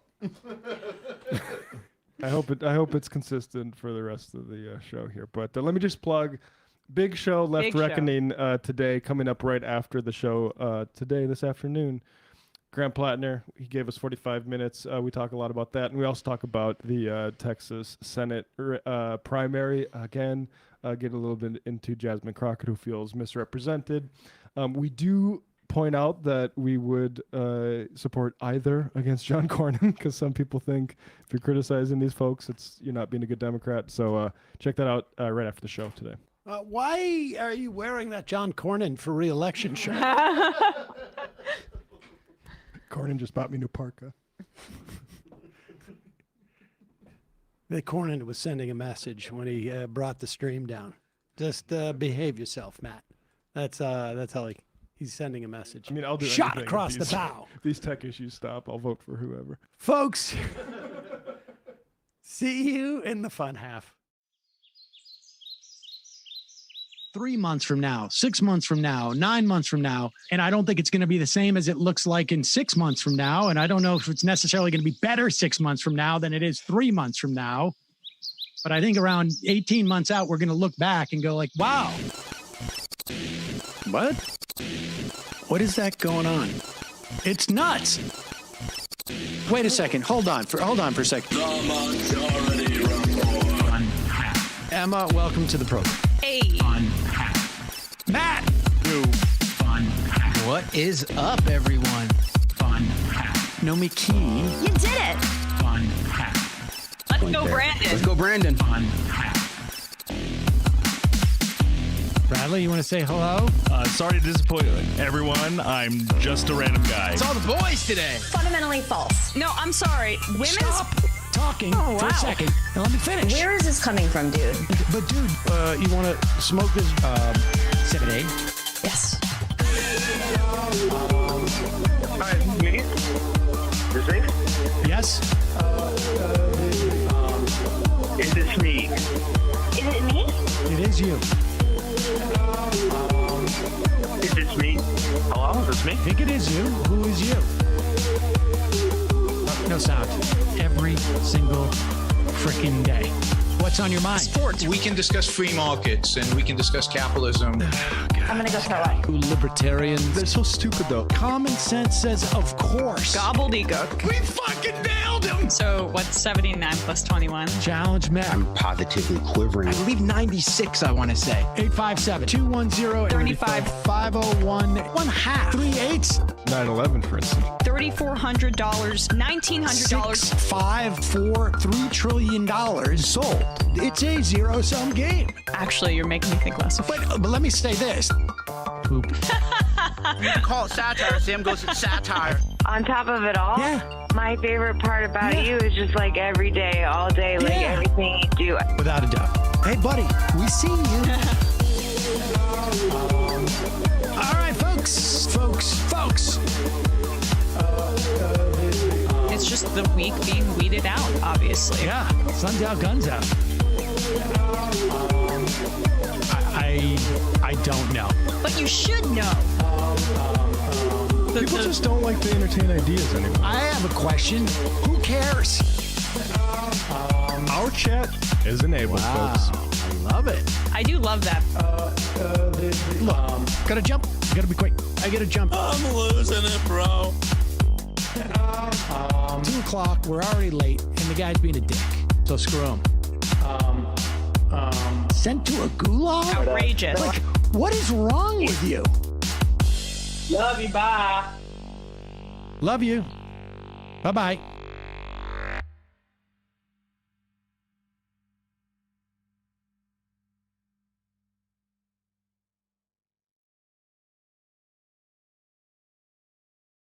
We are back. Can we preview that? We've got in 20. Just give you a sense of why you should be tuning into this program in 2026. We have got so much in store for you. 2026, the Majority Report is going to take it to a new level. You might be going to jail over how good the show's going to be. Yeah, this Here's a little bait for next year. Exactly. We're setting up a little DJ booth for me in the corner. I'm going to be spinning out some. Every time we go to break, Matt's going to go put on his DJ hat and play you something like this. War crimes. Go Bills. As a guy who is focusing so much of my effort on ending human suffering on the planet Earth. And dear God, if you want to come at me that way, you're going to have to take it up with me. I think it's good. I'm going to trust my friends in the government. It just seems like a desecration, but you go ahead. Crimes? I don't know, but I know. No? Oh my God. We got to put in Dave Rubin's. All right, look, folks, this is what we're going to need from you. Oh, is that all that's all the progress you've made so far? No, folks, we're going to need. He's doing that live. Yeah, he's mixing that live. But we need to get the Dave Rubin. I've got friends. I don't care. I'm not worried. Literally doesn't even matter. Literally doesn't even matter how many friends. But send us an email at majorityreporters@gmail.com. Put in sound drop with your favorite sound drops of 2025, and Mixmaster Matt will be dropping them in. I can't believe you're doing that live. You've got One guy, one time. This is like it was on beat every time too. That's not Kentucky Fried French fries. Okay.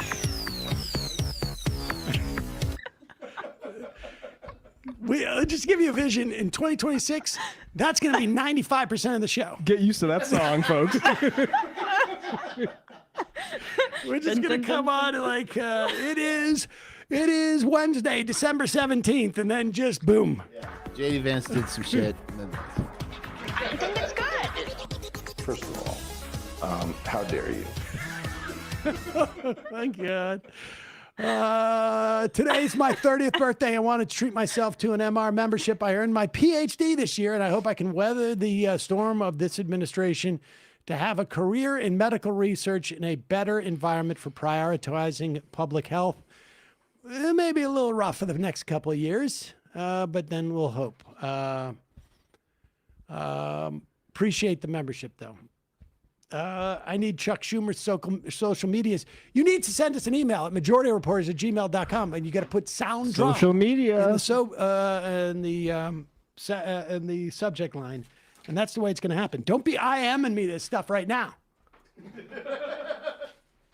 Social media.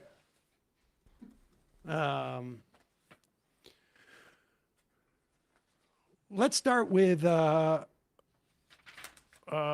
Rick Scott. You know, Rick Scott, folks may have forgotten this. I mean, it was a big deal back in the day. But Rick Scott, and I want to make it clear, you're allowed to plead the fifth. That is our constitutional right. And Rick Scott, how many times did he plead it?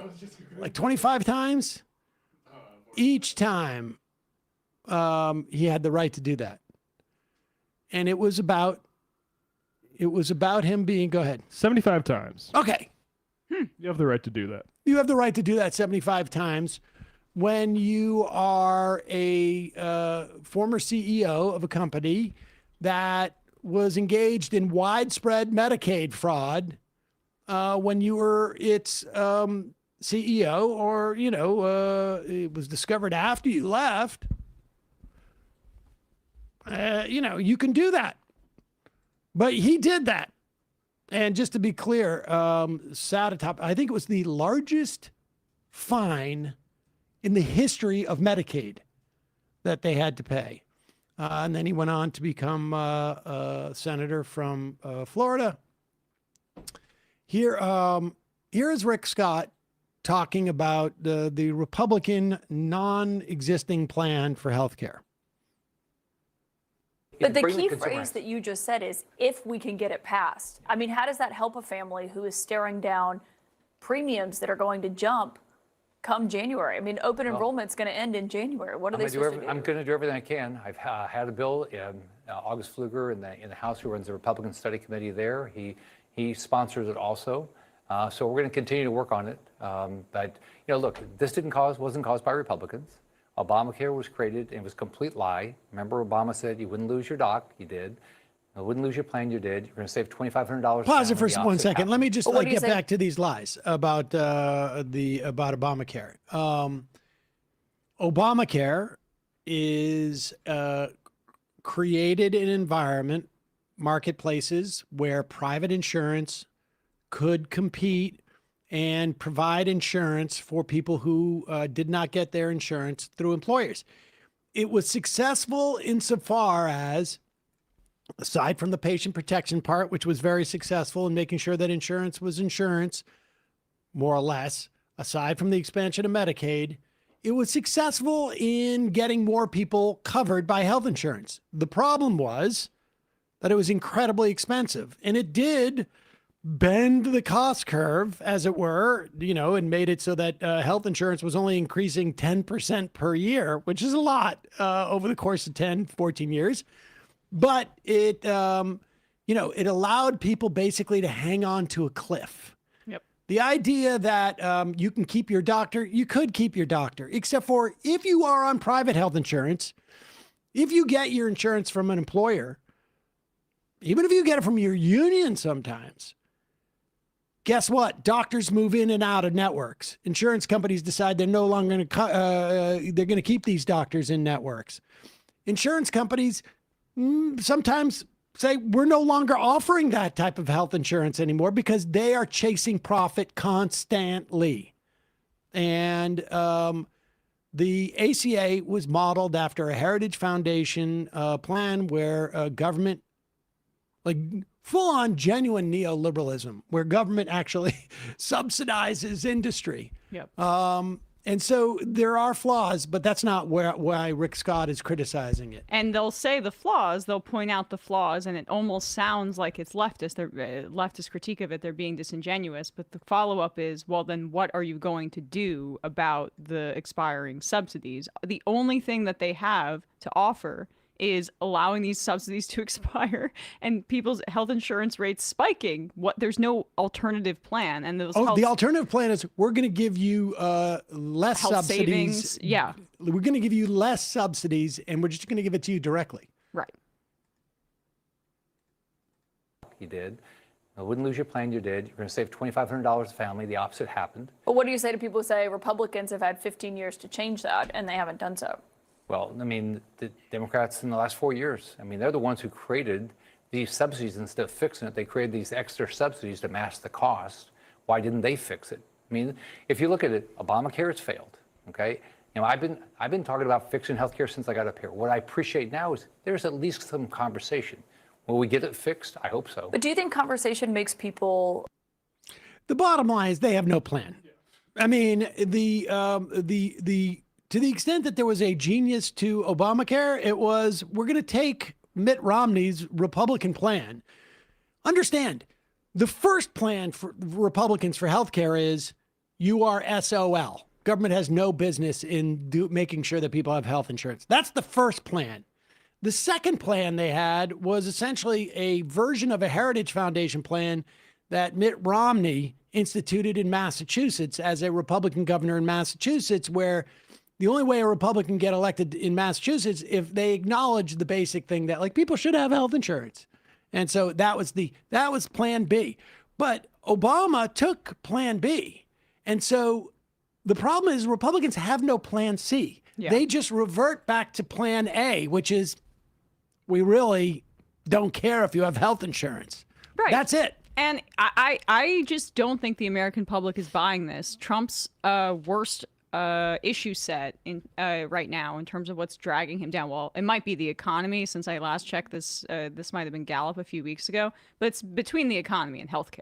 And the Republicans have lagged behind. Like, the Republicans generically beat Democrats on things like border security and immigration, for example. And before Trump, they would usually beat them about the economy. But on healthcare, the public does not trust the Republicans as much as they trust the Democrats. In the meantime, it is quite possible that sometime over the next 2 weeks, we will be in a direct war with Venezuela. We have been shooting at small passenger boats, killing people randomly, as far as we can tell. They provide no evidence. Without authority. Yeah. With the hopes, according to Susie Wiles in the Vanity Fair interview, of getting Maduro to agree to a regime change. And it seems like an odd expectation. Why are they using such a heavy hand, too? It's like, didn't you learn from the covert actions of the 20th century? Like, don't just say you're trying to do regime change. Just do the regime change. Well, they're getting there. And so the next thing that we did was essentially pirate one of their ships with oil, with absolutely no authority or justification. We said we're going to do more of that. And now we have, according to the president on Truth Social, a total embargo. Here is Hegseth now announcing that he will not release, and Trump said it was up to him because buck stops with whatever he wants. Heggie. Hey. Will not release the full unedited video of the September 2nd strike, which is sort of stunning because you released the first part of it. Like, what are we going to find from the second strike that we didn't find from the first strike? I mean, as a national security question. Yeah. But they're not going to do it because it is a war crime on top of a crime. And here is Pete Hegseth going out there and explaining why it's not going to happen. Also going to tomorrow allow the HASC and SASC to see the unedited video of the September 2nd, alongside with Admiral Bradley, who has done a fantastic job, has made all the right calls, and we're glad he'll be there to do it. But in keeping with long-standing Department of War policy, Department of Defense policy, of course, we're not going to release a top secret full unedited video of that to the general public. HASC and SASC and appropriate committees will see it, but not the general public. So the question becomes, like, what is it about the full unedited? How about you just show the second strike in the same way that you showed the first strike. Right. How long-standing is this policy then? Because it didn't stand for like the first half of the video that we're talking about here. We re-upped the policy after suspending the policy in time to release the first half of the video. But here is Scott Murphy. Chris Murphy, sorry, who senator from Connecticut on the Senate Foreign Relations, I think, committee it is. Is it the SASC, the Senate Armed Services Committee? Senate Armed Services Committee. And he comes out of this classified briefing and basically lays it out quite succinctly that there's no authority or legal or even national security justification for any of this. So I just came from this classified briefing, the first that I have received, that the full Senate has received on the military strikes in the Caribbean and in the Eastern Pacific. Well, I obviously can't tell you any classified information I learned. I can tell you this, that the administration had no legal justification for these strikes and had no national security justification for these strikes. Let me just get to the question of the national security justification. What they did admit is that there's no fentanyl coming to the United States from Venezuela. Venezuela is mainly exporting cocaine, but almost all of the cocaine that is coming out of Venezuela into the Caribbean isn't going to the United States, it's going to Europe. And so we are spending billions of your taxpayer dollars to wage a war in the Caribbean to stop cocaine from going from Venezuela to Europe. That is a massive waste of national security resources and of your taxpayer dollars. What we also learned is that there's no legal justification for what is happening right now in the Caribbean and in the Eastern Pacific. The president in this briefing, his Secretary of Defense and Secretary of State, said that the justification legally is that these cartels are designated by the president as terrorist organizations. Okay, the president does have the ability to designate certain groups as terrorist organizations, but that does not give him the ability or the authorization to carry out military strikes. A designated terrorist organization allows the president to impose sanctions on those organizations and those individuals or deny passports to the leaders of those organizations. Only Congress, only the American public can authorize war, and there is just no question that these are acts of war that the U.S. military is undertaking. So that's the bottom line, is that this briefing, which by the way was only about 45 minutes long, the shortest classified briefing that I have ever been a part of, they scurried out of there before they could actually get asked any tough questions. The bottom line is that this briefing made it clear that there is no legal justification for what is happening in the Caribbean, and there is absolutely no national security justification. And he makes a great point there. The national security justification, as I've been harping on this show, that they're going to be trying to use are the post 9/11 authorizations for the use of military force, which are incredibly broad in scope and gives the president the authority to kill these non-state actors and terrorists that are related to the 9/11 attacks and to the war in Iraq. But the fact that they're not even like they're trying to maybe use that because the president has had those authorities and basically has been using it in the Middle East for the past 20 years. But there's no way to make that claim if you're somebody that's actually engaging with the facts. That's why we played that yesterday where Trump called fentanyl a weapon of mass destruction, because this is the problem. And it's really important to point out that since 9/11 in the 21st century, the rollback of congressional authority on like the issue of war and the more and more power that's been ceded to the executive branch has been absolutely devastating for, I think, international law, for people's privacy protections, for a host of other issues surrounding U.S. State violence and like things like surveillance technology and weapons and things like that. And these are the chickens coming home to roost. Obama should have gone in 2008 and he should have rolled back so many of the expanded powers that the Bush administration granted to themselves using theories like unitary executive and all the stuff that administration was engaged in. They've just built on it, and now we're here with a madman in office, and we're seeing the ramifications. In some respects, Obama just codified it more than actually reversed it. Just put it within the context of the legal framework. I mean, they had their Assassination Tuesday meeting and determined, who they were going to assassinate. And part of it is, I don't like my sense is this country went through COVID where we had, 500,000 extra people, 1 million extra people die that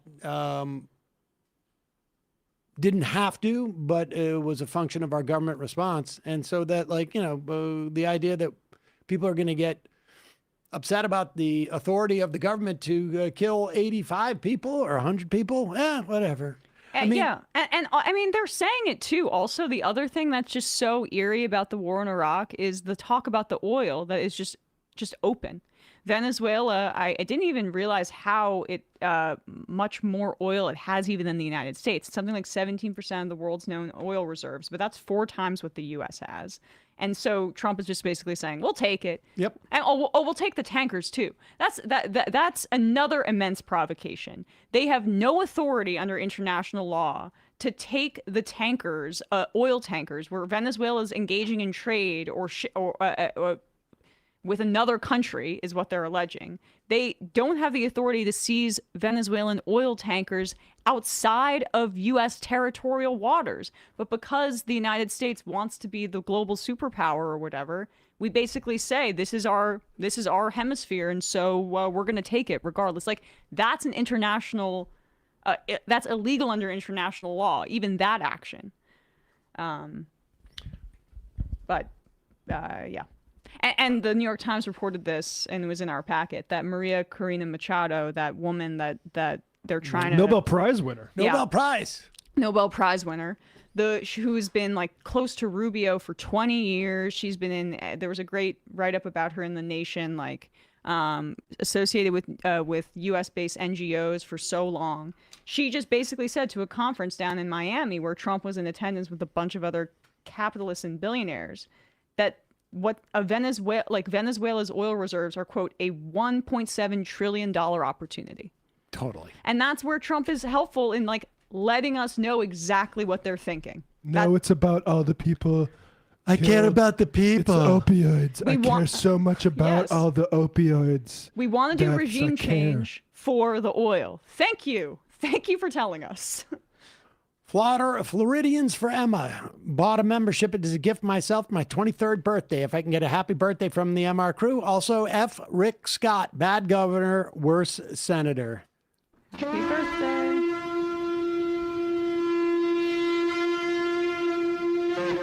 Also, Amateur Pawn. Hi, MR team. I finally did the thing and got a membership. Can I get a shofar for the chat and Discord moderation teams?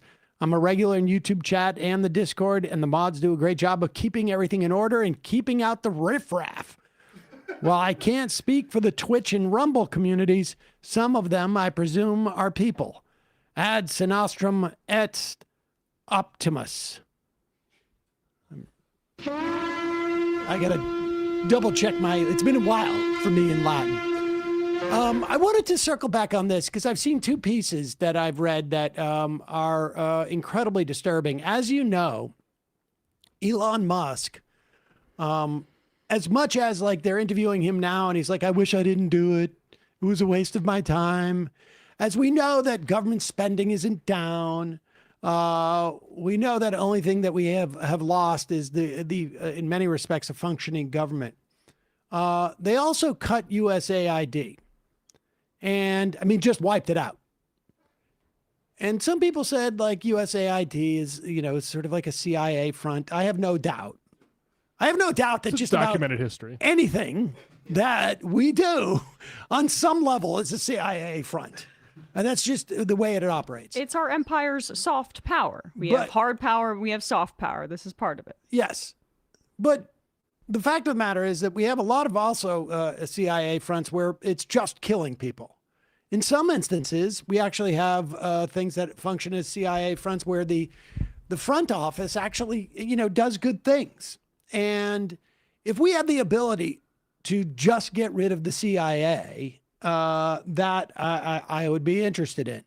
But when you get rid of USAID, CIA continues on, finds other ways to do these things. Maybe they don't even need the CIA because you can just we're just going to kidnap boats, blow up boats. Why do it covert when nobody seems to be stopping me by doing it overt? But what we did manage to do, according to this ProPublica piece, pop this up on the screen, and this New Yorker piece, I put that in the, sorry, here it is. This New Yorker piece that Atul Gawande has written, it also joins the film. We have managed, and of course the Lancet predicted this, that by 2030, the loss of USAID would end up in the deaths of about, I think it was 14 million people. So far this year, 600,000 are estimated that have died because USAID help was not available for them. About 2/3, I think it was, are children. And you can not care about this. I think it makes you a sicko, cold-hearted person. But to pretend like it's not the case, I was remembering that I was on the Piers Morgan show back in, was it February? With Jillian, what's her name? Michaels, from The Biggest Loser to her, she now has a YouTube influencer channel. Even bigger loser. And I just remembered this. This was one of the more disgusting things that people have said to me on these shows. And that is, that takes a lot, because I was on with Benny Johnson, also on that program. So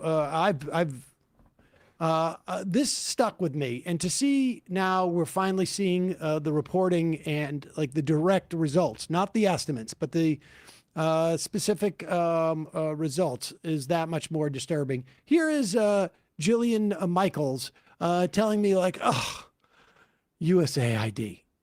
In the room to speak, please. USAID money spent. Chat, let Jillian have her say. On feeding starving children or guys, in Ukraine in 2014. Guys, let Jillian speak for a moment. Jillian.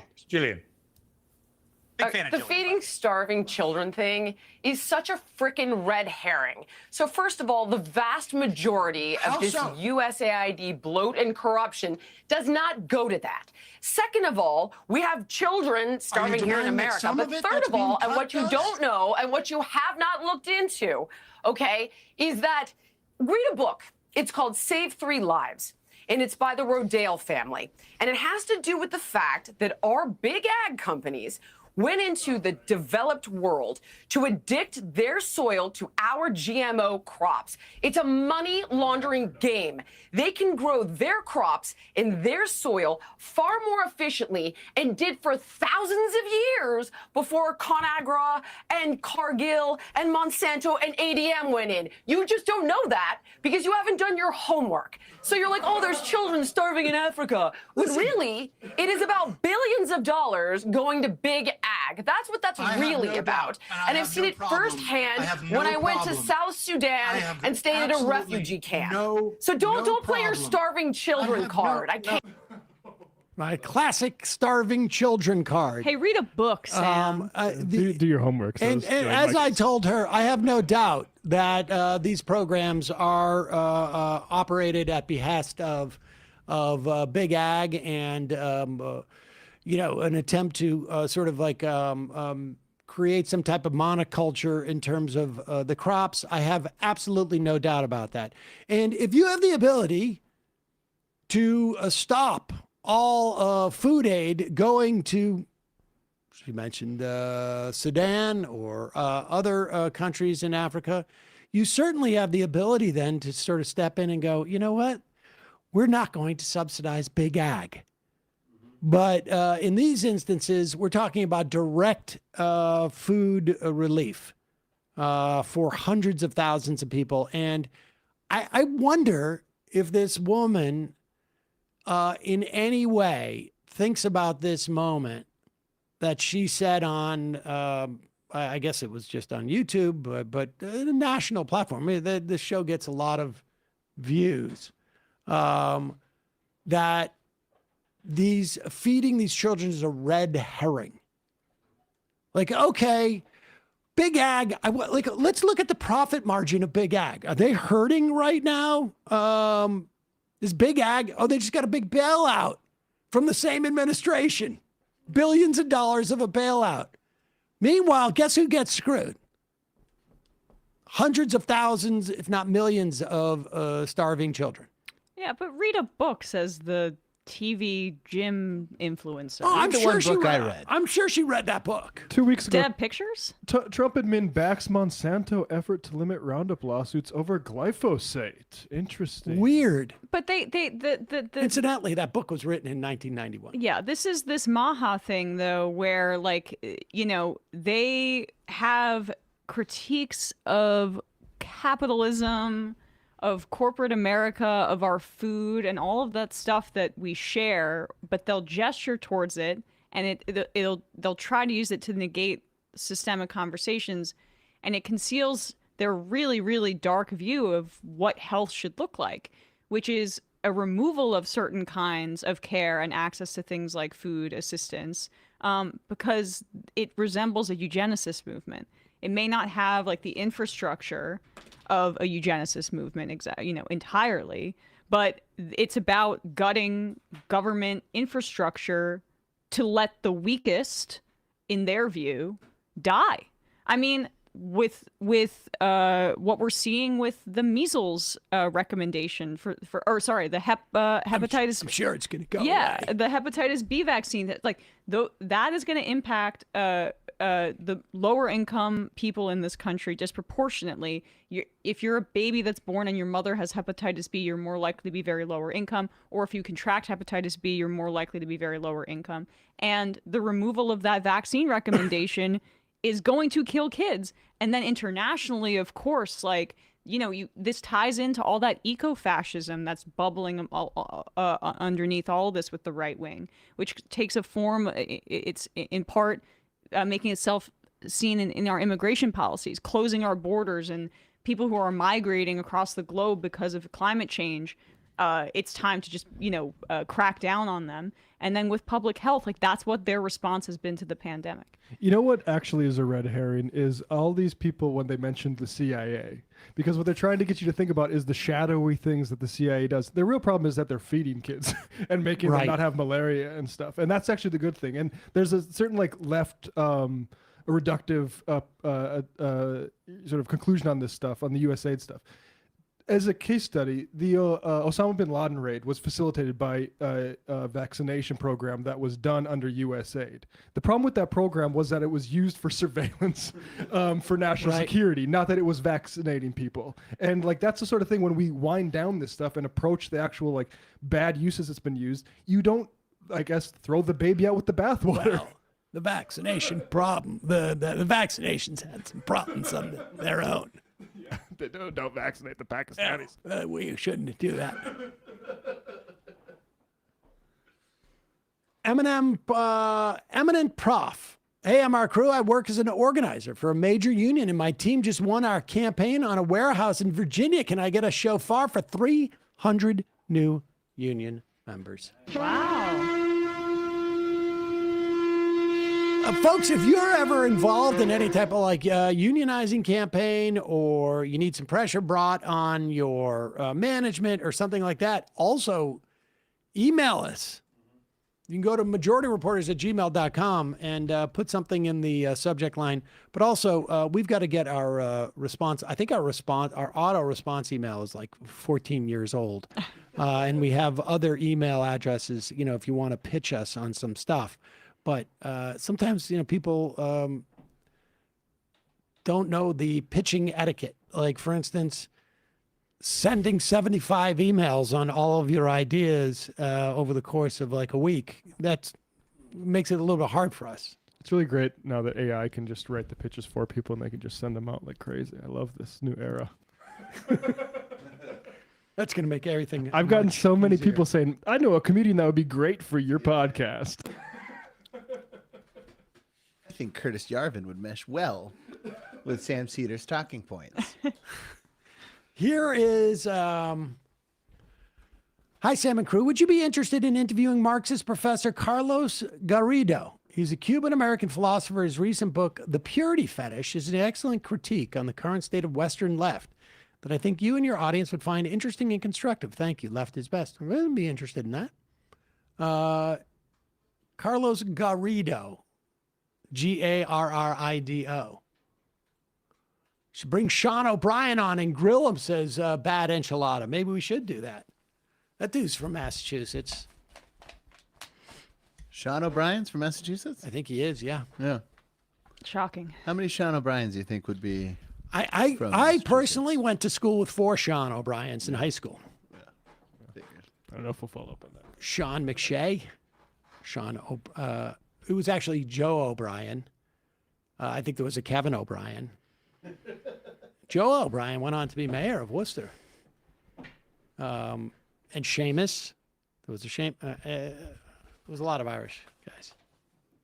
Worcester, surprisingly. Is that where you're from? Wow. Whoa. Okay. Okay. Wait a second. Where's my wow? All right. Let's waste more time. Like there's a giant. People getting a little testy. 218. Oh, is it 218? Oh shit. All you right, want to sorry. save this for tomorrow because it's kind of a lot. Let's save that. You guys can get to it tomorrow. You guys can get to it tomorrow. Yeah, you guys will have more fun with this. But let's do. Should we do Mike Johnson responding to Donald Trump? This whole Trump responding to Rob Reiner has been sort of stunning. I've had people who have actually texted me and said, like, this is indication, like, I don't agree with what Trump said about Rob Reiner. This is literally like saying, like, you know what? I thought that guy who rubbed feces all over his body, even though he's conservative, when he ran down the street with feces all over his body, I'm against that. And I just want to... That's so brave. I just want to make that clear that I really, yes, I'm getting out there and I see both sides. I'm not a partisan. Here is Andrew Ross Sorkin asking Mike Johnson about his comments. And to his credit, Mike Johnson didn't pretend he didn't know about it. That's usually his go-to. Yeah, this is a longer question from Sorkin. We can probably start it here. But everyone knows the context about what Trump said about... Trump derangement syndrome in Hollywood. That horrible killing. TDS. Yeah. And I think in a moment like this, when the country sees something like this and then sees the president make these comments, and then you were asked about them and didn't comment on them, so I wanted to hear your thoughts. Well, I did comment at length. They just didn't replay that part. No surprise here, Capitol Hill press corps. But what I said was straight from the heart. I heard about it coming out of an event in the morning when the news broke. And my comment was that, I mean, obviously it's an unspeakable family tragedy in the Reiner family. I mean, just a horrible thing to think of. The son is apparently the murderer of his parents, but it also speaks to the rampant evil and violence in our society, which is, there's root causes of that we try to address here every day as well, but it's ultimately a human heart issue. But I mean, our prayers are with the Reiner family and everybody involved. And I said, I immediately go to scripture in my head, and I was thinking of Psalm 34, and it says, the Lord is close to the brokenhearted. He saves those who are crushed in spirit. That's my reaction. That's what What about the president's comments? Every day here. I think you can hold two ideas in your head at the same time and say that you can praise the president about many things and you can condemn the president's comments about certain things. And in this case, I'm asking you about that. Yeah, look, I know. I'm asked to give running commentary on everything that the president says every 5 minutes of the day. as well as all of my colleagues here. And yes, we got many ideas at the same time. I don't communicate the same way.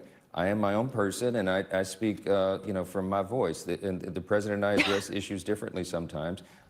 That's not the way I would have done it. It's not the way I have done it. That's my comment on it. I don't know what else I can say. That's not the way I would have done it. That's what it was. He took like 15 minutes to say that. It's more than one way to skin a cat. Right. You wouldn't have reveled in the death of a beloved Hollywood icon. Implied it was because Implied that he was killed because of Trump derangement Because syndrome. of Mike Johnson derangement. Oh yeah, syndrome. I wouldn't have done it where it's Trump derangement syndrome. It could have been Mike Johnson derangement syndrome. Exactly. I just what? That's called courage. Why is he whining about the press asking about the president's comments? That's a manly man. Like, take it to the guy. If you're so pissed that you have to answer for his insanity, take it to the White House. Also, maybe don't take a job there. The title is speaker. Yeah, right. Resign. Keep on me to speak to all this stuff. Look, just because I do my rouge like a ventriloquist doll doesn't mean I don't have the voice of my own. I'm just like a dude who just, why is everybody coming to me? What do I got to do with this? Big oil and gas industry figurehead is Mike Johnson. Well, Louisiana, that'll do it. Wait, where is the other one I wanted to get to? Did you want to do the big movie? The Melania thing? Oh, no. I want to do White House Hanukkah celebration. You guys can do the Melania stuff tomorrow. We wanted your Hollywood perspective. Oh, you want my insight? I haven't seen the film work here. Is this the one that's on Amazon? The $40 million one. This is the $40 million documentary? Yep. It's getting a theatrical release. Did they? Oh, this is. I think this is. In theaters, January 30th. In theaters. This is Bezos is like Sinecure, right? I mean, this is his. Wasn't this one of his presents? This is one of his presents. This is a Hanukkah present. So, break the bodies of your workers that make all the profit for you, and take those profits and blast them into space, and do a puff piece about leading lady. We can't get Guillermo del Toro's latest film in theaters, but we get Melania in all caps in a theatrical release, although in January, so we know how that's going to go over. $40 million on a documentary? These guys know how to allocate some capital. I'll tell you something. This is total slush fund. Oh, yeah. I mean, this is like, we pay an appearance thing, or let us put you up. Or they created a completely animatron Melania, and this is not even her. She didn't even have to show up. That's possible. It's too. just it's all AI. It's just weird that they're doing a January release. It's just like if they wanted this to be an Oscar consideration, they really should have released it at the end of this year. But it's just now they have an excuse. Now don't be ridiculous. That's okay. We're willing to put this at the beginning of the year because nothing's going to top never this. forget it. That's how it usually works. Sorry, rest of the democracy the documentaries. Everything's going to get compared to this now. And sorry. Okay, let's see this. Here we go again.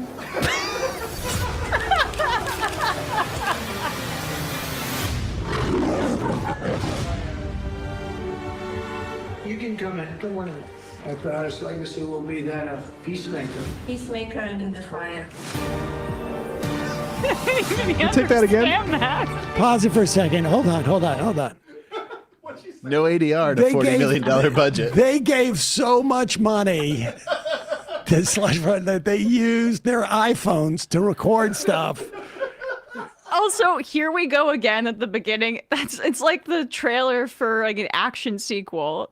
This is the first of these documentaries, Melania. Here we go again. To be fair, it was the one legible thing she said on. Do you think that they will do that for the movie? Yeah. Yeah. It's like a Disney thing. Mm-hmm. Oh Like I'm going to Disney World.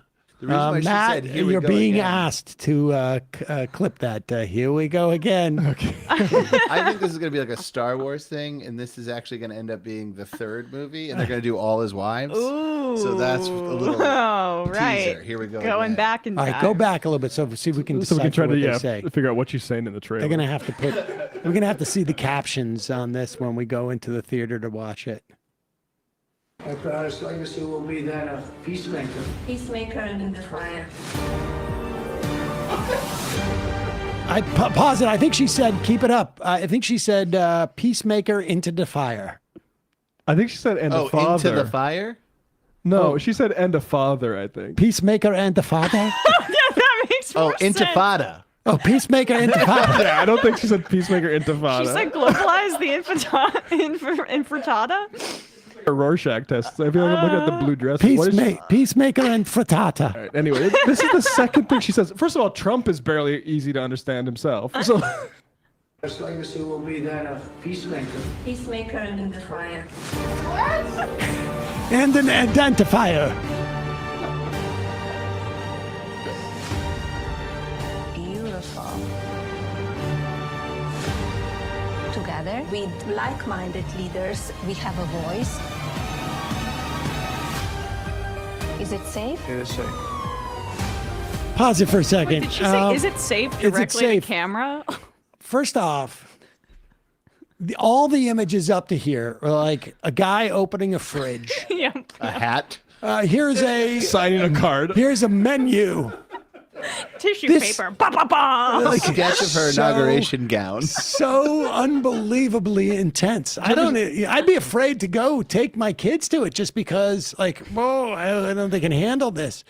But the "Is it safe?" is stolen, of course, from Marathon Man. When Laurence Olivier is asking if he can go pick up the diamonds, and he is pulling teeth from Dustin Hoffman's. So they literally picked the first words that you hear from it that you can understand. Well, she would never plagiarize. Like a total horror show. Exactly. With like-minded leaders, we have a voice. Leaders. Is it safe? It is safe.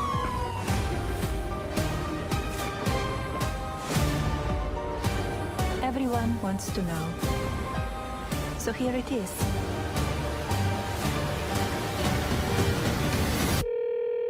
Hi, Mr. President. Congratulations. Did you watch it? I did not. Yeah, I will see it on the news.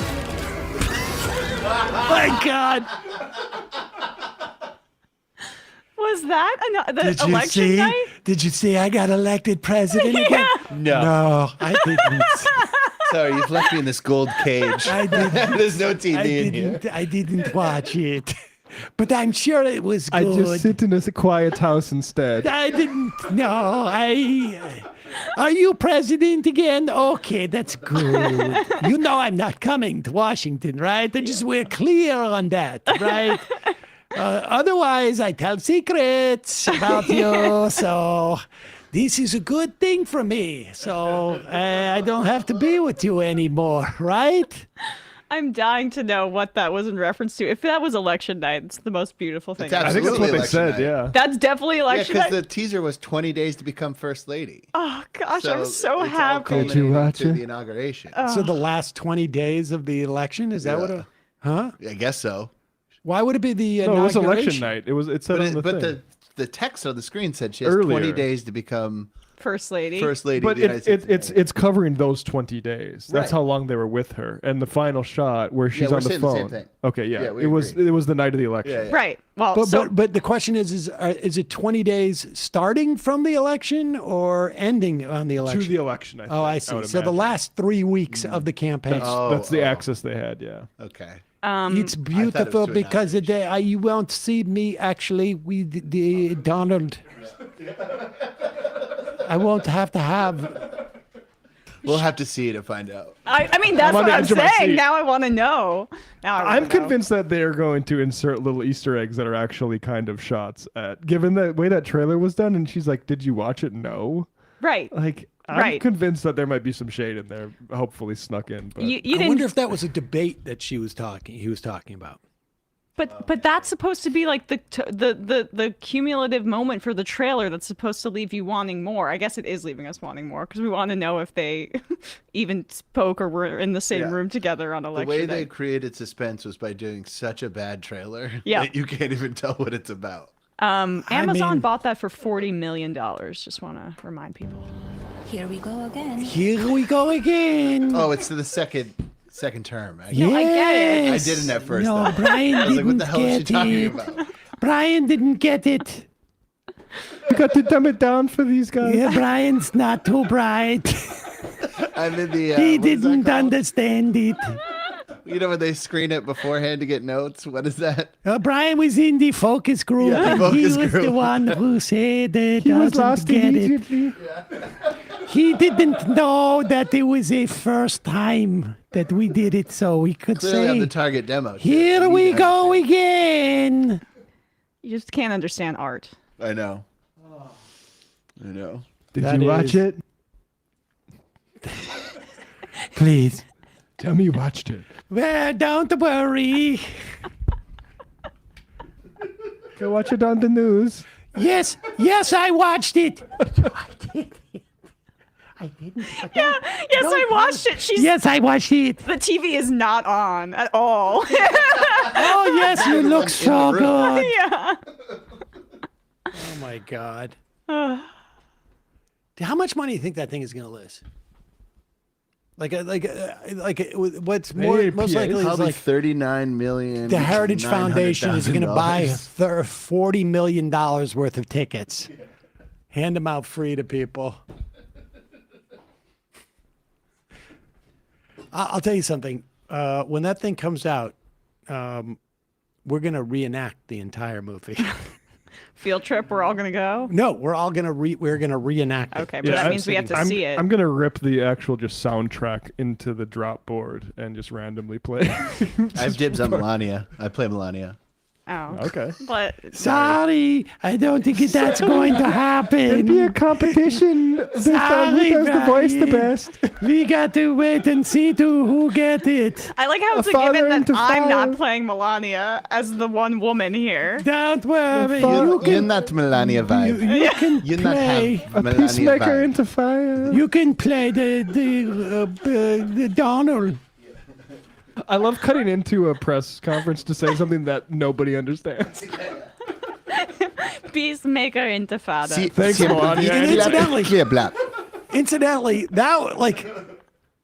they had to pick out probably the best moments that resonate.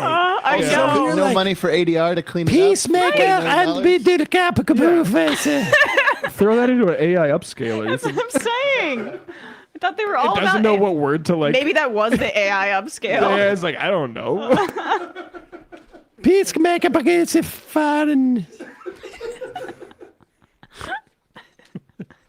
Here we go again. Oh, let's do the Hanukkah stuff. Let's Okay. do one of those, and then we'll get out of here. Donald Trump went to a Hanukkah celebration. Oh no, he hosted a Hanukkah I'm sorry. celebration. He hosted the Hanukkah celebration, and it turns out that we've been saying for a long time that he is doing the bidding of Miriam Adelson because she gave him $120 million. Well, that turns out to be a lie. Apologies. Correction. It's more like 250. Miriam Adelson, you want to come up, Miriam? Come up here, Miriam. Miriam gave my campaign indirectly, 250 million. She was number one. When somebody can give you 250 million, I think that we should give her the opportunity to say hello. And Miriam, make it quick, because 250 million is not what it used to be. Okay? Okay, well, he still got it there. That was great. Incredible woman with a great husband, a man that loved Israel. Past tense. Well, Mr. President, when you were in the Israeli parliament and you gave a speech and you saw me from far away, at that time I came with a scooter to the parliament just to hear you. I wanted to hear you alive. And then you said, Miriam Adelson, and I stood for a second, but it was so painful, so I said. Then you screamed, Miriam, stand up! And I wish you would have known, but I stood up and heard all your compliment, and thank you very much. I saw you back there standing. Yeah, you saw me. All right, Thank keep you. it moving. Just, And you're past your $250 million. the legal thing about it, 4 more years. That buys you about 9 sentences. Alan, I agree with you. So we can Oh, pause. I just don't want you to miss that. Think about She was Alan saying that Alan Dershowitz is at the event, and he said he thinks it's possible to do 4 more years for Trump. Alan Dershowitz is allowed at the White House? Are there children there? Of course, I'm sorry. Would that be in any way an inhibition? I guess to I him? forgot that he's not legally mandated to stay away from children. He just should be. He's amongst co-conspirators and friends.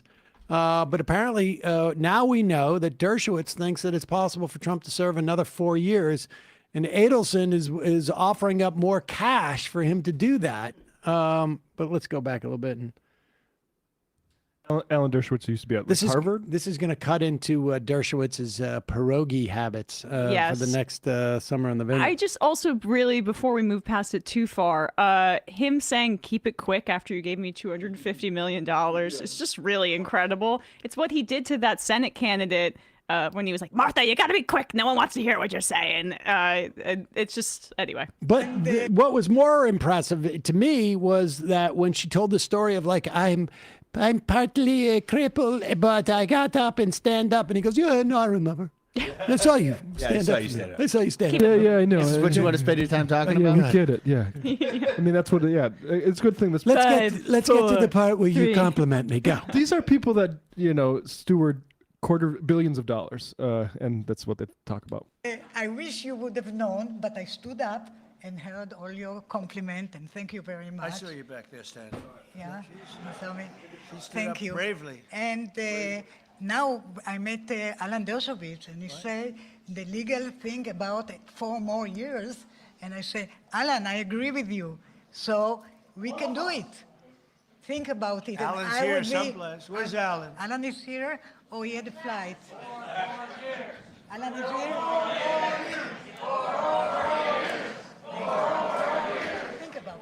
Think about it. I'll give you Think $500 about it, I'll million. give you another two. Oh, 200. Yeah. She said, think about it, I'll give you another 250 million. But her husband, Sheldon, was an amazing guy, and he'd come up to the office, and there was nobody more aggressive than Sheldon. I think I spent more time with him and you, because you usually came up together, but he'd call and say, can I come over, please? Oh, he's I told say, this story "Sheldon, before. I'm president of the United States. It doesn't work that way anymore. It's like maybe tomorrow. How about tomorrow? No, please, just for a little while. And I would, he'd always say 10 minutes. It turned out to be about an hour and a half, right? And what he did is he fought for Israel. That's all he really fought for. He just wanted to He take gave a shit about. He also, to be fair, also hated unions. So. And they love casinos and gambling and Ostensibly a Las Vegas tanking the Mavericks.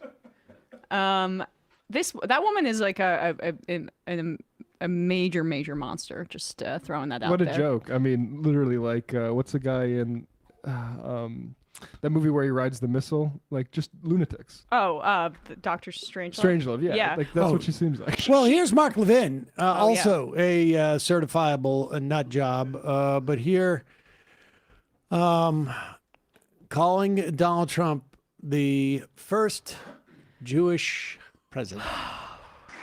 6 years ago, I was up here, and I said, this is our first Jewish president. Now he's the first Jewish president to serve 2 not consecutive presidencies. We thank you for everything. Yes, sir. Bad things happened on the second one. Namely, the election was rigged. And we found out, and you see that happening. But And you are the great. God bless you. Next time, don't bring it up. Hey, maybe don't touch me for so long. Exactly. Disgusting. Why are you touching me? I mean, when didn't Trump this year use that offensive term about Jews? He don't care. That I don't even know if I should say it on air. It starts with an S. And they don't care, I guess, as long as he's funding the genocide. Yeah. One of these guys, who was it? It wasn't Huckabee, but said like he could use like I'm going to look up this tweet actually. It was the guy whose dad was a long-term neoconservative, Podhoretz. Yeah, it could be. Said something like that. Like he can say whatever slur about Jews that he wants because he delivered for Israel. They literally believe that. Yep. 100%. We're going to have to get to the what's going on with the Candace. The Candace climb down. Compromised Candace, that's what I call her. Yeah. It's going to be interesting to see what happens with the Candace, Tim Pool, Megyn Kelly thing. Candace is now compromised, but also there's still weird stuff going on with Tim Pool. It's not inconceivable that we may not have him around in 2026 in the same way, particularly, with all this intrigue going on. Who knows? A lot of times what happens is foreign governments will recall their agents, they go dark. Yeah, they go dark. Let's read a couple IMs and get out of here. The Butch's Subaru in Brooklyn. Mark Levin is really underappreciated. Lunatic he isn't as entertaining to mock as Shapiro or Crowder or Poole, but he's very influential and awful reactionary. I credit him and Laura Ingraham for crashing the attempt by the Bush administration to forge some type of immigration deal. Because remember, Bush and Karl Rove were convinced they needed Latino support. Mm-hmm. And so they were trying to do some type of immigration reform. And it was Levin and Ingraham who were the most reactionary about it. Well, they're prescient in a way about where the Republican base is. I mean, now. Ingraham threw up the Nazi salute before Elon did at the CPAC. Sim 1, laugh my ass off. Emma, very passive aggressive about her haircut. Relatable, she said. Yeah. Oh, okay. Biden, my time. Bongino is out of the FBI, according to MS Now. It's good. Yeah, he's supposedly leaving in a week or two. It's been quiet for him for a while. The amount of money he left on the table to be in the FBI during this Charlie Kirk stuff. Yeah, he's leaving too much intrigue on the table. He's just watching millions not show up. Alex B. Jim McGovern takes less prisoners than Kelly Square, kid. All right, sweet. Good comment. Dan from Columbus, how did it take this effing long for someone on TV other than late night comedians to point out that Trump says his health care plan will be ready soon? I don't think I've ever heard the major news networks bring this up. Because they live in a perpetual state of wonder when it comes to politics, even on things that, you can have conclusions about, like the Republicans are bullshitting about having a plan for healthcare. Mike from O, official petition for Sam Hates Big Jugs merch merch. Okay. John Barron, I think Cenk is still upset you stole this girl from Polymar Alago. Who? I think it's you. Girl? I think it's I'm all woman, baby. It's saying it's a weird Epstein related thing about getting Emma to come from TYT. I see. I'm probably Jonathan Armstead. I know that it's too late for this year, but today's interview is easily a best of candidate for 2026. Rob from Minneapolis. I'm not buying this narrative around MAGA is fracturing and Trump is falling. January 6th showed us there'll be no course correction. The GOP will ride this all the way to some kind of total societal collapse. I have no doubt about that.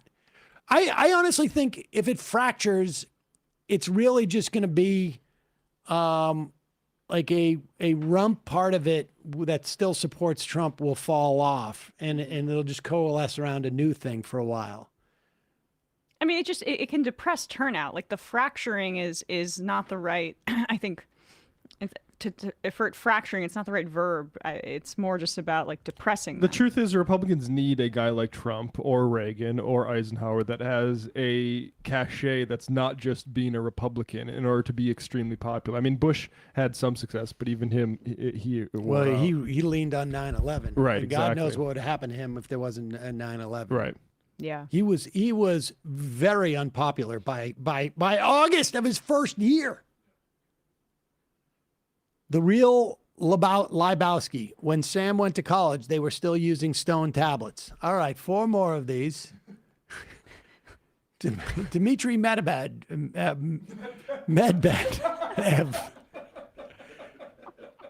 We have a blockade, according to Star Wars Episode 1, The Phantom Menace. This can only lead to war. What happens if one of those tankers decides, hey, I don't want to be intercepted by the United States? Chipster and Worcester. Well, you can't get pierogies on Cape Cod anymore. Where do you want them to go? Well, it's Martha's Vineyard, but maybe he will go to Cape Cod for his pierogies now. That is the Cape. Fig. Oh, really? That you would call Martha's Vineyard the Cape? I would, yeah. Okay, I don't want to step on your Massachusetts knowledge, but I've always That's one thought. area of New England I know nothing about. Well, There we was grew a up a little time- differently. There was a time where the vineyard was going to secede to Want to talk about the Rhode recycling Island. center in Westbrook, Maine? I can talk to you about that. Fig, that picture of Marco Rubio standing in the corner, looks like when a toddler is first learning how to walk. Yeah, Rubio's embarrassed, but not enough. Mike from Bavaria, is there a depressed of for the most depressing clips? And the final IM of the day.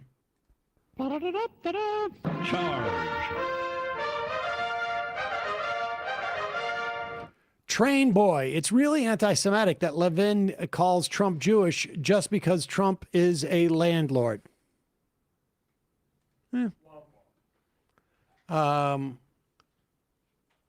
Matt, Brian, Emma, great job today, folks. See you tomorrow. It might take all the strength I got to get to where I want, but I know somehow I'm gonna get there. I wasn't looking when I just got caught between the truth and the light bulb. But finding out won't make me feel any better.